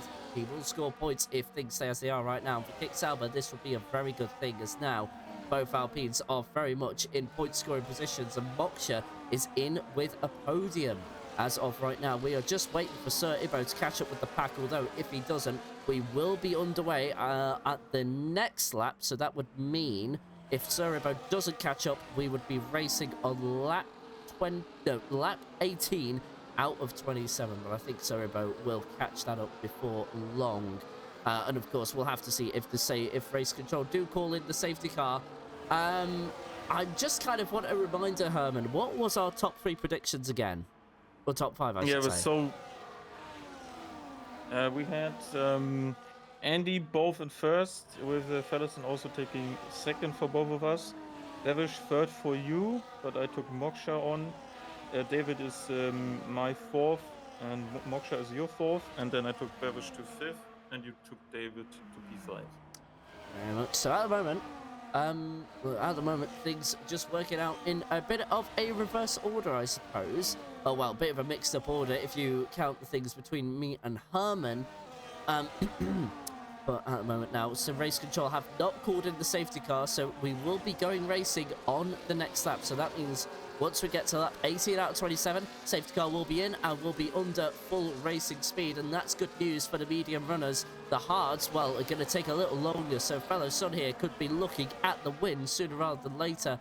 But of course, Fellow Son has to keep things pointed straight, and well, as Herman said earlier on in qualifying, earlier on in qualifying, last night had 3 safety cars in the space of 10 laps. So, anything can happen here with such a narrow circuit.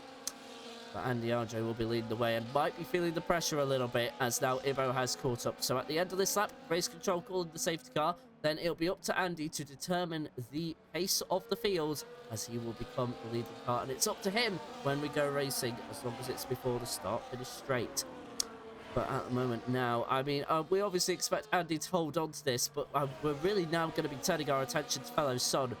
Do you, Herman, see him holding on to this third place and at least keeping the championship alive going into the next 4 weeks, where we go to Saudi Arabia in a couple of weeks' time, 21st and 22nd of April?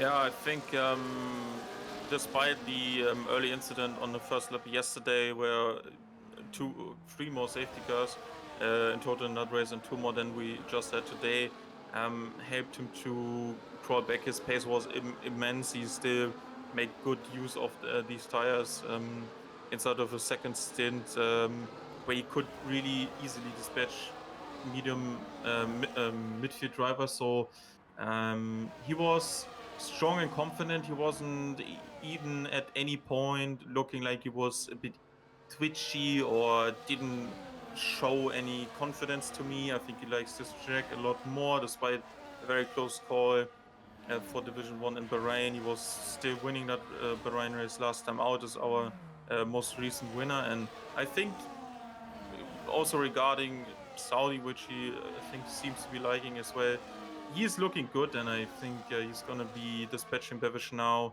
and trying to put a charge and a chase to Andy. See what happens. Safety car is called in, and now Andy, it's up to you to dictate the pace off the field. We'll leave it up to your engine audio, and we'll see when you get underway.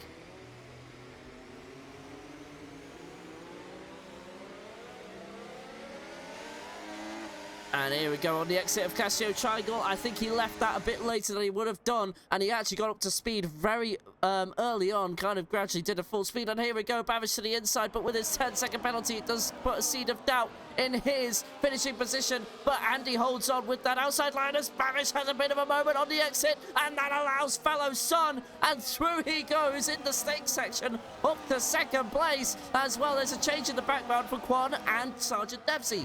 Quan up into 13th place there, so Bavish is now relegated to 3rd position, with Moksha having to sit behind us. Oh, Sergeant Dempsey, as soon as we talk about an overtake, he's in the gravel, as Quan has now had a moment as well, and missing his front wing end plate. And that is unfortunate. The two that have just battled have both gone off in this almost the same piece of track. Falcon Warrior has also had a moment. Oh, wait, has Quan did have another moment? Yes, he went on the gravel. That's thanks to the missing front wing end plate, but went side by side for the lead through 200R, going into Spoon Curb. Here we go, fellow Son leads the Japanese Grand Prix in SSRL, and now Bavish is not too far behind. I think those hard tyres were more of a detriment than we thought, because now he's got pressure from a McLaren and an Alpine behind Herman. Yeah, certainly very good by Fellows, and he somehow managed to get this one very easily executed. As Moksha and Bavish go on, or he goes onto the grass on the outside and is shoved wide there by Bavish. He's not going to be liking that, and Bavish certainly went aggressive on that defense, and that has now maybe opened up another opportunity to get by here. He's using his battery very low, at maybe 40%, so not the top speed he's needing at the moment, especially without the DRS being active on this lap. Side by side again, but he's really on the outside. He's putting through and pushes him just slightly wide to make it through, and he's ahead by the next turn. Very well done by Moksha, and now he needs to be looking at getting back to Andy and maybe securing a 2nd place here, which could be crucial, because Quan is not scoring points as of right now. Moksha 2nd or 3rd, maybe even beating Andy, and Eugene in 8th is huge points for Alpine, and this Constructors World Championship is far from over, despite the current Drivers Championship probably be presumed in 2 weeks' time. Absolutely, as things stand right now, though. But of course, with fellow Son gaining points on Andy, that would mean a drop of, I think, as of right now, in fact, I can tell you in just a minute, that would be 4 points going the way of fellow Son. So from 97 to 93 points difference here, as Danger David now makes his move on the McLaren up to 4th place. He goes. He needs to stay as close to fellow Son as he possibly can. As Bavish drops back, he's out. He puts himself out of the fight. And of course, Moksha did force his way through earlier on. It's all 3 wide there very briefly. Oh, but he's lost it, and he needs to make room for everybody else. That was a bit of a scary moment there from Bavish. But in the end, everybody makes their way through rather safely in the end, although a bit of a hairy moment with the McLaren, as now Babish with the 10-second penalty for speeding in the pit lane and retires from the session. So that means it's now Eugene down the inside of Quincy into turn 1. Good points for the Alpine now, 3rd and 6th. Can Eugene make some time on Pleasant Stake, maybe? 1.8 seconds, and now Alpine are going to make serious headway in the Constructors and get a gap on the Sauber and the Red Bulls. Just to give you an update there, Danger David's teammate currently in 12th place, but now the leading battle is could be a 5-car battle if Pleasant Stake finds his way up very soon. That yellow flag clears up. Oh, Andy there with a bit of a lock-up wide through the hairpin. Kovacic and Jolly Boy John are having a battle of their own out of the Degner exit, second Degner exit. And now Jolly Boy John with great traction out of the hairpin. But of course, remember, Kovacic's having a 3-second penalty for track limit violations. But anyway, with Babish's retirement, what was 17 now becomes 16. And Quan, currently in the pits to, I would believe, replace some damage, is now just coming out of there. But at the moment now, 4-car battle, and Herman, this really could go anyway, and in fact make that a 5-car battle, because Pleasant Stake is now within DRS, and well, Eugene is not too far behind either, 2.3 seconds, but Quincy is putting the pressure on, as is Tarkin Gino. It's a great race so far, isn't it? Yeah, Pleasant Snake just bringing the fastest lap in the nick of time, and he needs to be getting there, and he has already dropped something. His exit speed out of the final corner isn't great. So he's lacking something there, as you have analyzed earlier in the start of this race. So I think the 4 strong horses at the front might be pulling on and pulling away from him, actually, if they don't start to fight it out already. I have to say, Fallerson's medium advantage isn't kicking in that much. I think Andy still has maybe equal pace to him. And obviously on the straight, the DRS is helping him to defend from Moksha. And Moksha is looking feisty. That medium tire working may be better for him. Fallerson maybe trying to preserve also some tires from the end. Don't push them too hard. They're going to be worn out very soon, especially for these high speed corners, leaning on the front right. And you don't want to be pushing your luck on tire temps. So I think he's going to be playing it cautious maybe, and also thinking about how to maybe avoid being overtaken into the chicane, because usually turn 1 is just switch the line and stay kind of in the middle, and there's no way around you. So I think he's going to be aware of that as we now approach the chicane. Moksha to the inside of Andy. Can he do it? Needs to be given some space.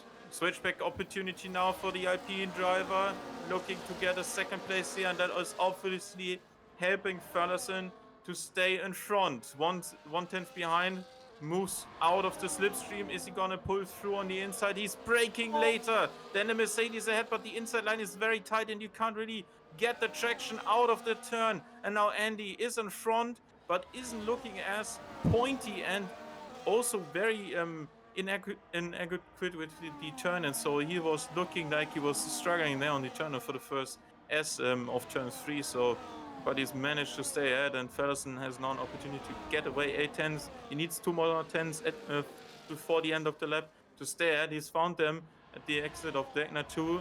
Don't lock the brakes into the hairpin now, as we have more drivers fighting and tossing around inside of the midfield. Absolutely there, but like, you know, as you say, that's keeping Pleasant Stake within touching distance. Remember that, as we've both said now, Casio Triangle seems to be the Williams' weakness here. But of course, focusing on this midfield battle for just a brief few moments, and we will cut back to the leaders now. They are on the back straight, separating themselves from Spoon Curve and 130R.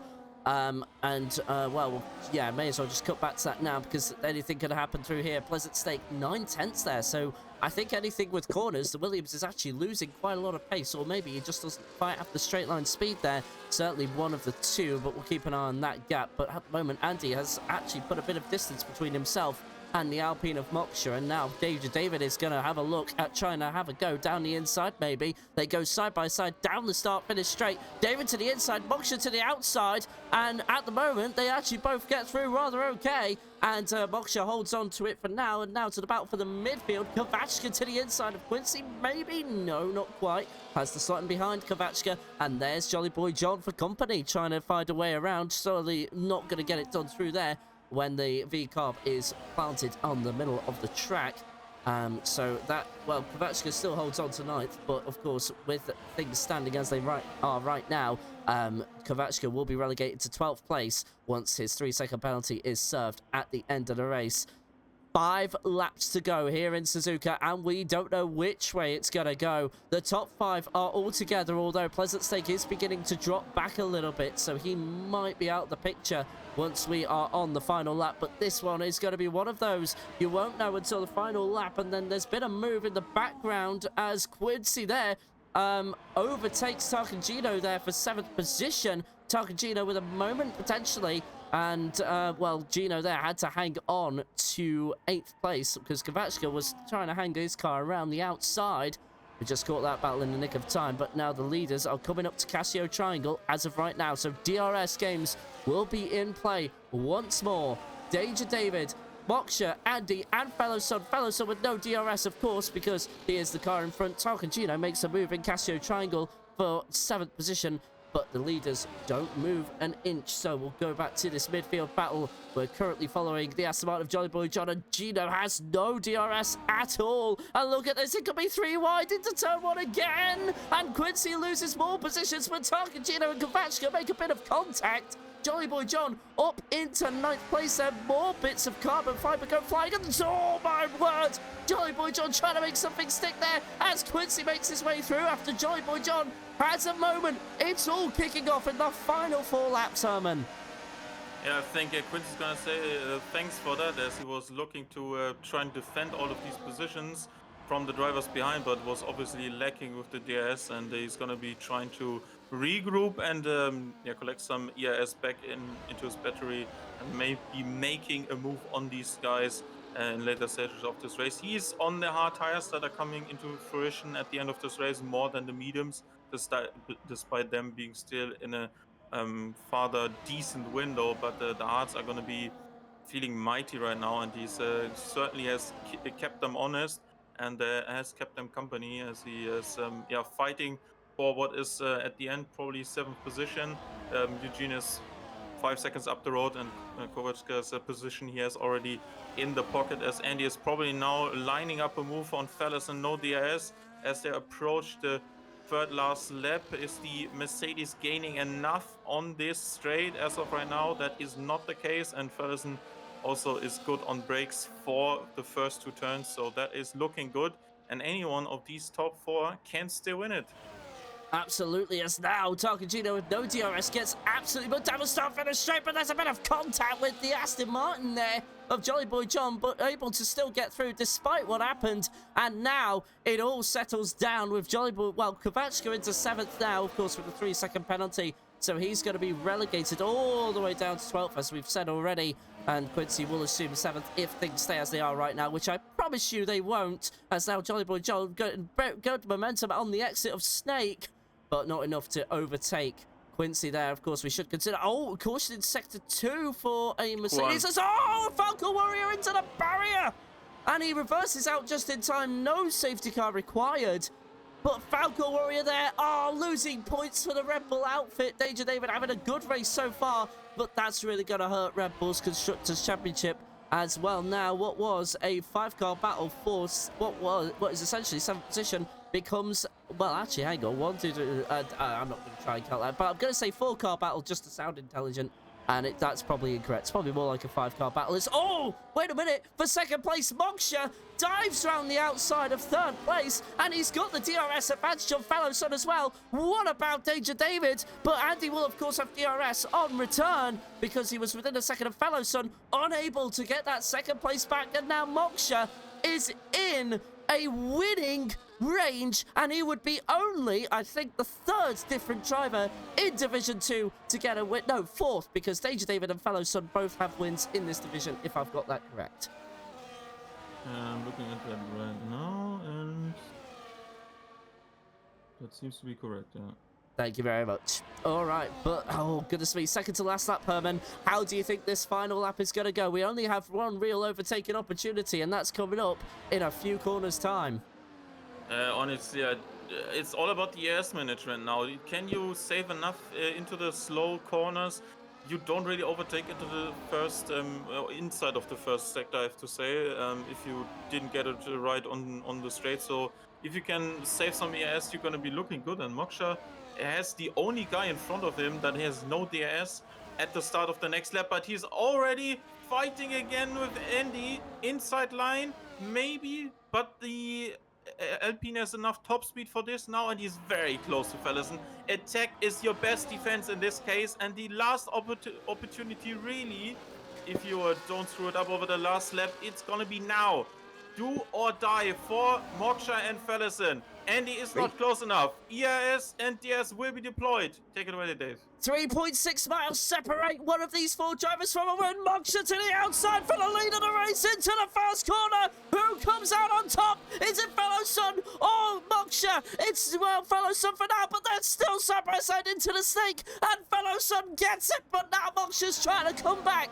But Fellowson unsuccessfully so. And now there's also a swap in the midfield. Let's keep an eye on that as well. Quincy to the inside and now the outside of Gavachka. But Quincy makes it through. A bit of contact between them as well. The Aston Martin now up into 8th place. Crazy action up and down the field as well. There's a bit of touch from the Aston Martin as well. Leaves the Williams a bit unstable. But now look at Moksha to the inside of the hairpin. And now look at Andy nearly loses it on the grass. That leaves Danger David a chance to go through. He's up into 3rd place. And he will not take the championship this time around. As things stand, and Andy's wide. Oh, he looks up into Spoon. And he's lost it. But now I think there's even more action for the midfield. We don't know where to look. It is all action up and down. This final lap is one of chaos. And Moksha may have one last chance. He can send it into the Casio Triangle. But is he close enough? No, but there's Andy to the inside of Danger David and loses it. And that leaves Pleasant Snake the bit of contact between them. But fellow Son will keep it alive for another week. He wins in Suzuka. Danger David takes 3rd, Pleasant Snake 4th, Andy 5th. But here we go. Oh, it's Jolly Boy John on Quincy as well. And Jolly Boy John is round. And he causes a traffic jam for Kavachka. Oh, my word. And Quincy will have a result of 7th. But who is 8th? It's Toby. But Kavachka and Jolly Boy John making contact in the final Casio Triangle. And that was what the Japanese Grand Prix could have been. But in the end, what a race that was to end things. And we caught several entertaining battles. Falcon Warrior comes home 13th. Sergeant Dempsey will come home 14th. And that's more points for the Kickstarter. But Andy, not even on the podium. And he won this last night in Division 1. And there's Sergeant Dempsey. And now Ibo will be across the line. And he's going to be thinking, hang on, how on earth did I get a point there?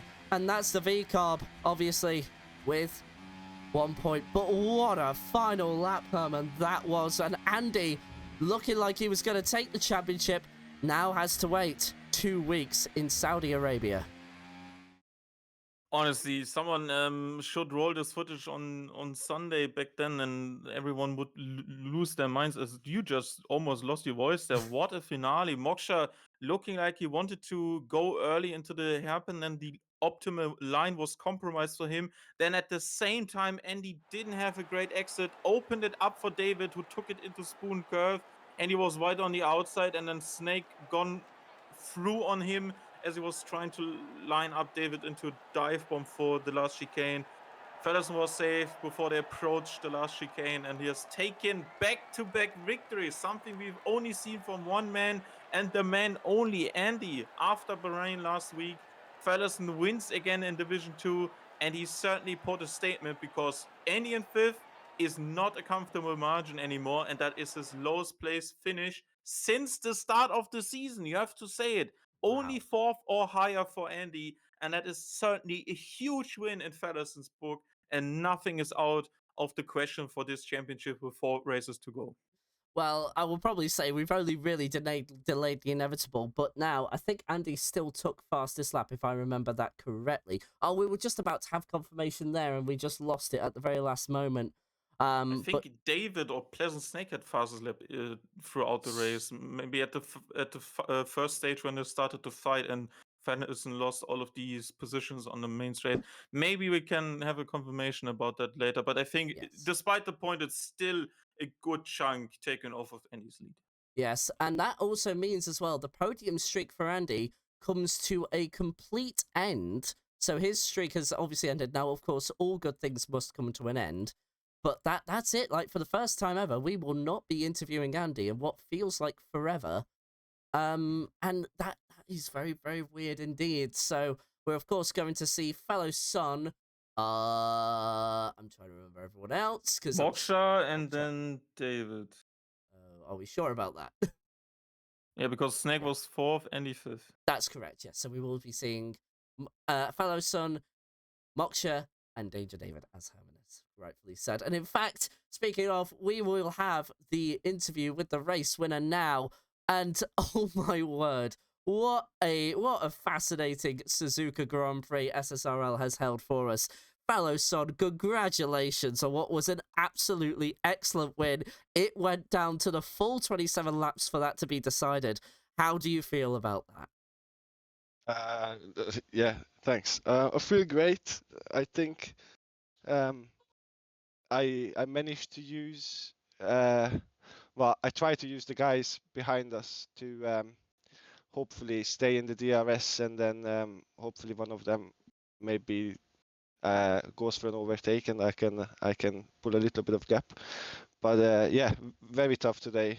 I'm very surprised to win, but I'm very, very happy about it. Thank you very much. And what going into those final few laps, you were leading the pack there. There was 4 cars. It could have been 5 if Pleasant Snake was able to keep up with all of you, but it wasn't really until Andy's little error with Danger David on the final lap there where Pleasant Snake actually came into the top 4 there. What was kind of your thinking? Because I think, would you want to have been the leader in that? Well, you were the leader by proxy of the situation. But would you rather have been hunted, or did you prefer being the leader in that regard? Actually, in this scenario, I prefer to be on the front because you can save so much ERS during the lap, and then you can just use all of it in the straights. So I was hoping that if I keep taking the last chicane in a certain way, that I can put a little bit of a gap out of it, and I was hoping that gap would be enough for me to burn all my ERS and then stay ahead. And it worked out lap after lap. I know it wasn't the fastest, but yeah, I think this was more a strategic win than out of pure pace, because I just didn't have the pace. Well, there you go. Just one more question before I pass on to my co-commentator. What were your thoughts going into the last chicane at Casio Triangle? You were leading the way.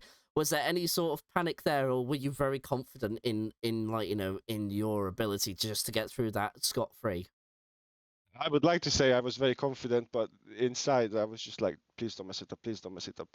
And I think I went deep, so I did manage to mess it up. But yeah, it was quite lucky there was a gap, so I could have messed it up even more. All right. Well, Herman, you can take over from here. Thank you very much. Yeah, something you didn't mess up was maybe tire choices after yesterday. You spun on lap 1 on the hards yesterday. Something you maybe took into this one and didn't risk it in terms of the gamble. Qualifying was certainly dominated by Andy again, but you were looking at a strong second place based on what happened yesterday. Also, strong run through the field with obviously the help of 3 safety cars, but nonetheless, nothing to take away from your pace. How was that strategy approached by you for tonight?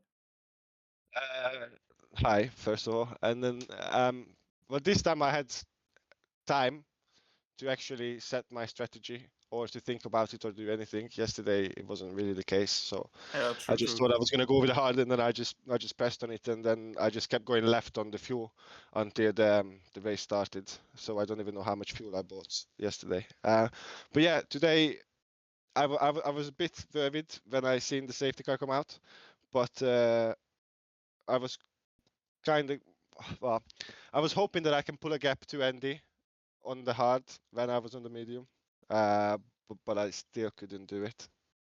So that was my plan going then, and then I just had to come up with a different plan to try to keep everyone behind. Also, after my first pit stop, I kind of got held up by I think it was Nosibo, one of the Haas. I messed up. I should have been more confident and just overtook him straight away, because I think that cost me a lot. I actually got overcut by the guys rather than me being able to undercut them. And then I think under the safety car I was lucky, because I think I did 2 overtakes in the pit, which was very handy. Last time I lost 5 places, now I gained 2. So karma. Yeah, certainly worked out for you there. Obviously, you have now secured back-to-back wins, something we obviously haven't seen from anyone do, apart from Andy. And yeah, we were looking at how the inevitable was going to be happening tonight with Andy, taking a certain amount over you to clinch out the championship. That hasn't happened, and in fact, he has scored the weakest race result inside of the season for Division 2 with tonight. So there was certainly an upset for this.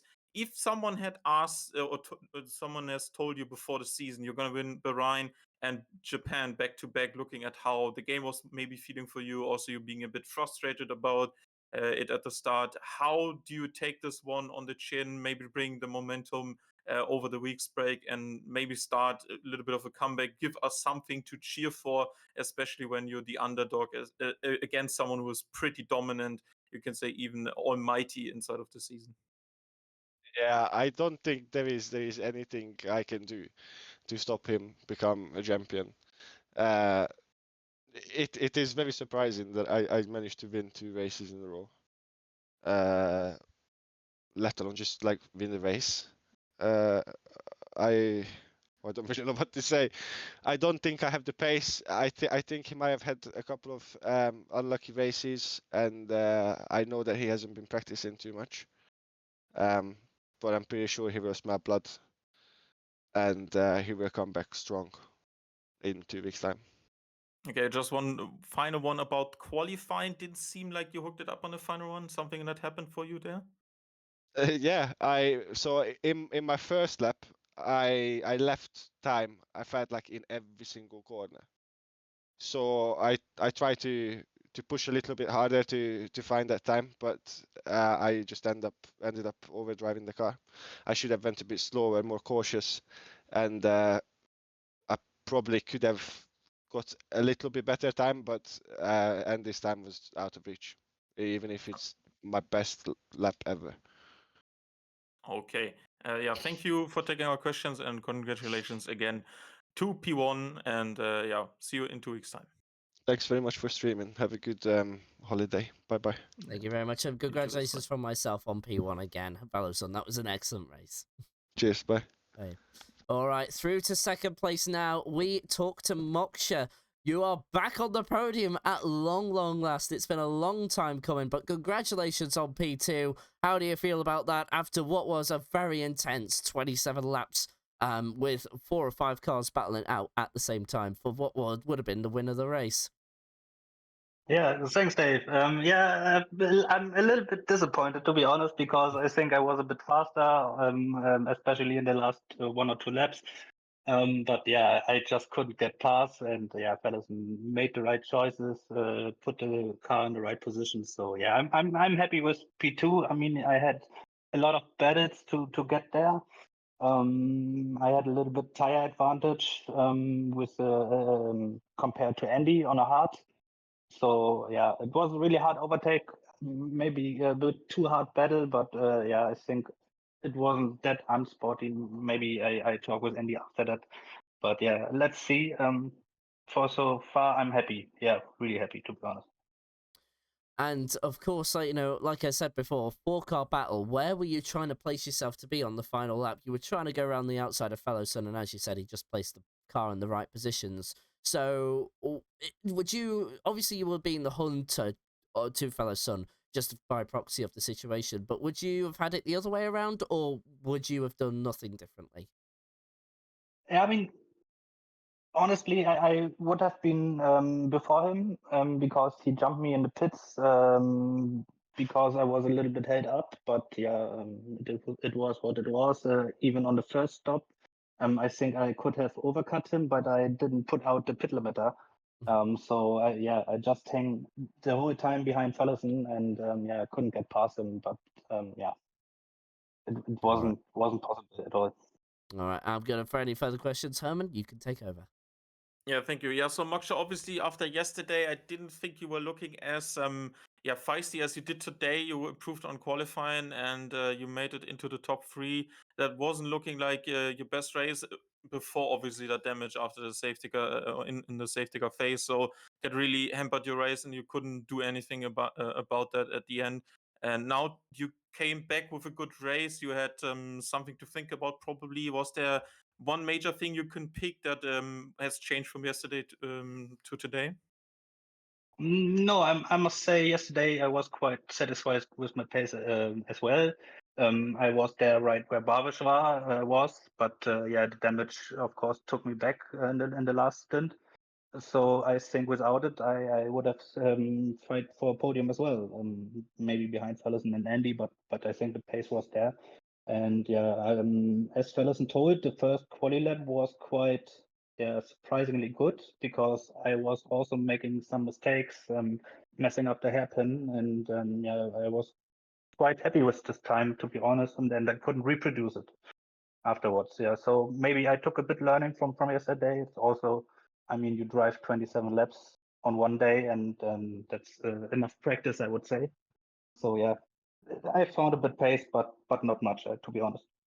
Yeah, so the obviously the fight with Fellison, yourself, and David at this stage of the race was obviously some sort of reflection of how the championship was looking. Andy was way ahead, 7 seconds. Not also maybe also metaphor for what is currently going on inside of the drivers' championship for second place. Maybe you beat David today, 4 races to go. Do you expect as tough of a fight with all of these remaining races? Looking anything particular towards you? Maybe is there a race where you can say, okay, this is my strong point. I think about a podium here at minimum. Is there any highlight for you left for the season as we continue with Saudi in 2 weeks' time? Yeah, I mean, Jeddah is always a strong track for me, but I know for sure a lot of drivers like this track as well, so they are fast as well. But yeah, maybe I can get some points in Jeddah and maybe also on Silverstone, but I need to have a look, because these drivers are really fast, and also David today was really pushing from behind, came from nowhere, from my point of view, to be honest, and then he was there pushing, trying the whole time to overtake, and I needed really to defend and use my battery, which I actually wanted to save. So yeah, GG's to him, and GG's to Andy and also Fellison. It was a good race today. Yeah, also congrats to you on your second place for tonight, and thank you very much for taking our questions. See you in 2 weeks' time. Thank you, Herman. Thank you, Dave. And congratulations on P2 again from myself. And enjoy the rest of your evening. See you in 2 weeks, as Herman said. Yeah, thank you. Bye-bye. Bye. Moving on, last but most definitely not least, it is Danger David. Had to fend off some pressure there from Andy at the end, but in the end, it came out to P3. And, well, bit of ground lost on P2, but still, you're securing P3 in the championship all the same. How was that for you? Yeah, honestly, I'm happy with the result. Getting a podium was far better than my expectations. Having over a week off of the racing, and I didn't come into the track with any confidence, so it was just a matter of trying to stay in that DRS range, and yeah, it worked out well. And in that situation, I kind of asked this to all the drivers already, but what was kind of your analytical situational thinking there, going into the final 4 laps there? Were you in the place you wanted to be, or would you rather have been second and trying to fight for first place going on to the final lap? Honestly, I wasn't even thinking about getting a win out of that race. I went in with quite high wings, certainly much higher than all the other drivers around me, so it made the race really difficult. So on that sector 3 and the start of sector 1, I was just losing so much time, and I was just focusing on keeping my battery full. So I didn't have any expectations to challenge into the final laps. I was just, honestly, it was just damage control for me. And I think a mistake happened with Andy into one of the hairpins. and that cost him the position in the final lap. So I was really beneficial to get P3. I didn't expect it. And I think for any further questions, Herman, you can take over. Yeah, thank you. Yeah, obviously, Dave, we were looking at something inside of the final qualifying segment for tonight. You did put in a banker time, then spun it again, had enough time to go in again. How much did you drive the car towards its limit inside of your last run? You really needed the time to be starting higher up and be even able to fight this fight that was now commencing at the end of this race. How much was there maybe left inside of the qualifying session, as you only completed one lap inside of Q3? Yeah, honestly, the confidence just wasn't there. And I was quite surprised actually to get through to Q3. And then when I made a mistake on the first, I think it was at the first run in Q3, I knew at that point that I just needed to do the best that I could and just focus on the race. I was quite confident going into the race, knowing that through Sector 1, I'd be faster than probably a lot of the other drivers, just looking at the qualifying times in the sectors. So I was quite confident with my higher wings that I could maybe just stick to the pack. I'm very fortunate that Babish retired because he was quite quick. And he would have certainly finished ahead of me tonight. So really, it was just about maximising as much as I could. Yeah, obviously, the last four races are going to be about maximizing as well. There's still a fight with you and Moksha, at least for P3 in the championship, I would say. Any highlights for you inside of the last four races in terms of tracks? Like Moksha said, I'm really excited for Saudi Arabia. It's quite a fun track, and you've really got to commit through the whole track. Very confident round there. I think there could be a few safety cars, so quite interesting to see how the strategists play out with that. Yeah, I'm quite confident going into the last few races. Hopefully, I can get a bit more practice in before it and just be a bit further up there at the front. Obviously, qualifying is the most important thing for me to improve on because I need to be starting further up the field to get a better result. All right, looking forward to that. And congratulations again on your P3, and speak to you in 2 weeks' time. Thanks, guys. Good commentary. Bye-bye. Thank you very much. Bye-bye. All right, well, that's kind of it. But I think I just wanted to give you a little bit of information because I've got confirmation on who took fastest lap. It was Pleasant Snake. So Told you. yes, you did. You certainly were correct there. So that means he gets 16 points added to his tally. But of course, with Moksha and David scoring podiums, sadly, it's not really much of a gain. It's just more cushioning of the blow, where he's lost some ground. So it's a bit of a double-edged sword there for Snake at the end of the evening. But that means with that swing in the points, with Andy finishing down in 5th, that is a 13-point swing for fellow Sun. So we started the evening on a 97-point separation. It is now an 84-point separation, and if I've got my calculations correct, fellow Sun would then need a 10-point swing or more to keep the championship alive out of Saudi Arabia. It's possible, but of course we need to. I just don't see it happening personally. Yeah, it's gonna be tough, but I've seen plenty of things go wrong, including for myself in Saudi. So there's nothing out of the question, I would say. That is very true, actually. It's fine, I guess. But I'm sad to announce that I'm gonna be missing that one. I'm off for a weekend with friends because it's the Easter holidays in Germany, so I'm not gonna be there. Mm-hmm. And you will have to go through that on your own. But I'm certainly gonna watch that back. So, and we are seeing ourselves in 3 weeks' time, actually. And I hope you have a great week off and get back to hopefully another absolute classic Saudi Arabian GP as we are about to close out the season in the next couple of weeks. More news in the F1 game are dropping, I would assume, over the month of April, and then the next season is probably just around the corner. I can't imagine Quincy has not thought about this already, and we will be seeing hopefully some good races also with the finale in Silverstone. Some of these guys' home track, so hoping for another great ending of the season. Absolutely. And I guess just to kind of, do you have any early scoops? Are we going to have next season on F1 25, or are we going to stay on this game for another one, or do you not have that yet? I have bought it already, so I hope it's gonna be working compared to this one what I'm currently dealing with. So yeah, let's fingers crossed. Oh, sorry, we have actually confirmation. Quincy himself, next season will be on the new game. So there we go, confirmed. Perfect. Brilliant. All right. Well, with that, I think that is a good place to end it. Herman, it's been an absolute pleasure. Enjoy your Easter break, and I will see you in 3 weeks' time. Speak to you. Good See you night. soon. Bye-bye. Bye. And with that, from myself and everybody at SSRL, including my co-commentator Herman, including the admins, the owners, and the stewards and the drivers, we all thank you so much for watching what was an absolutely entertaining Suzuka Grand Prix. If only real life F1 could replicate something like that, it would be a hell of a lot better. But of course, Bahrain coming up this weekend.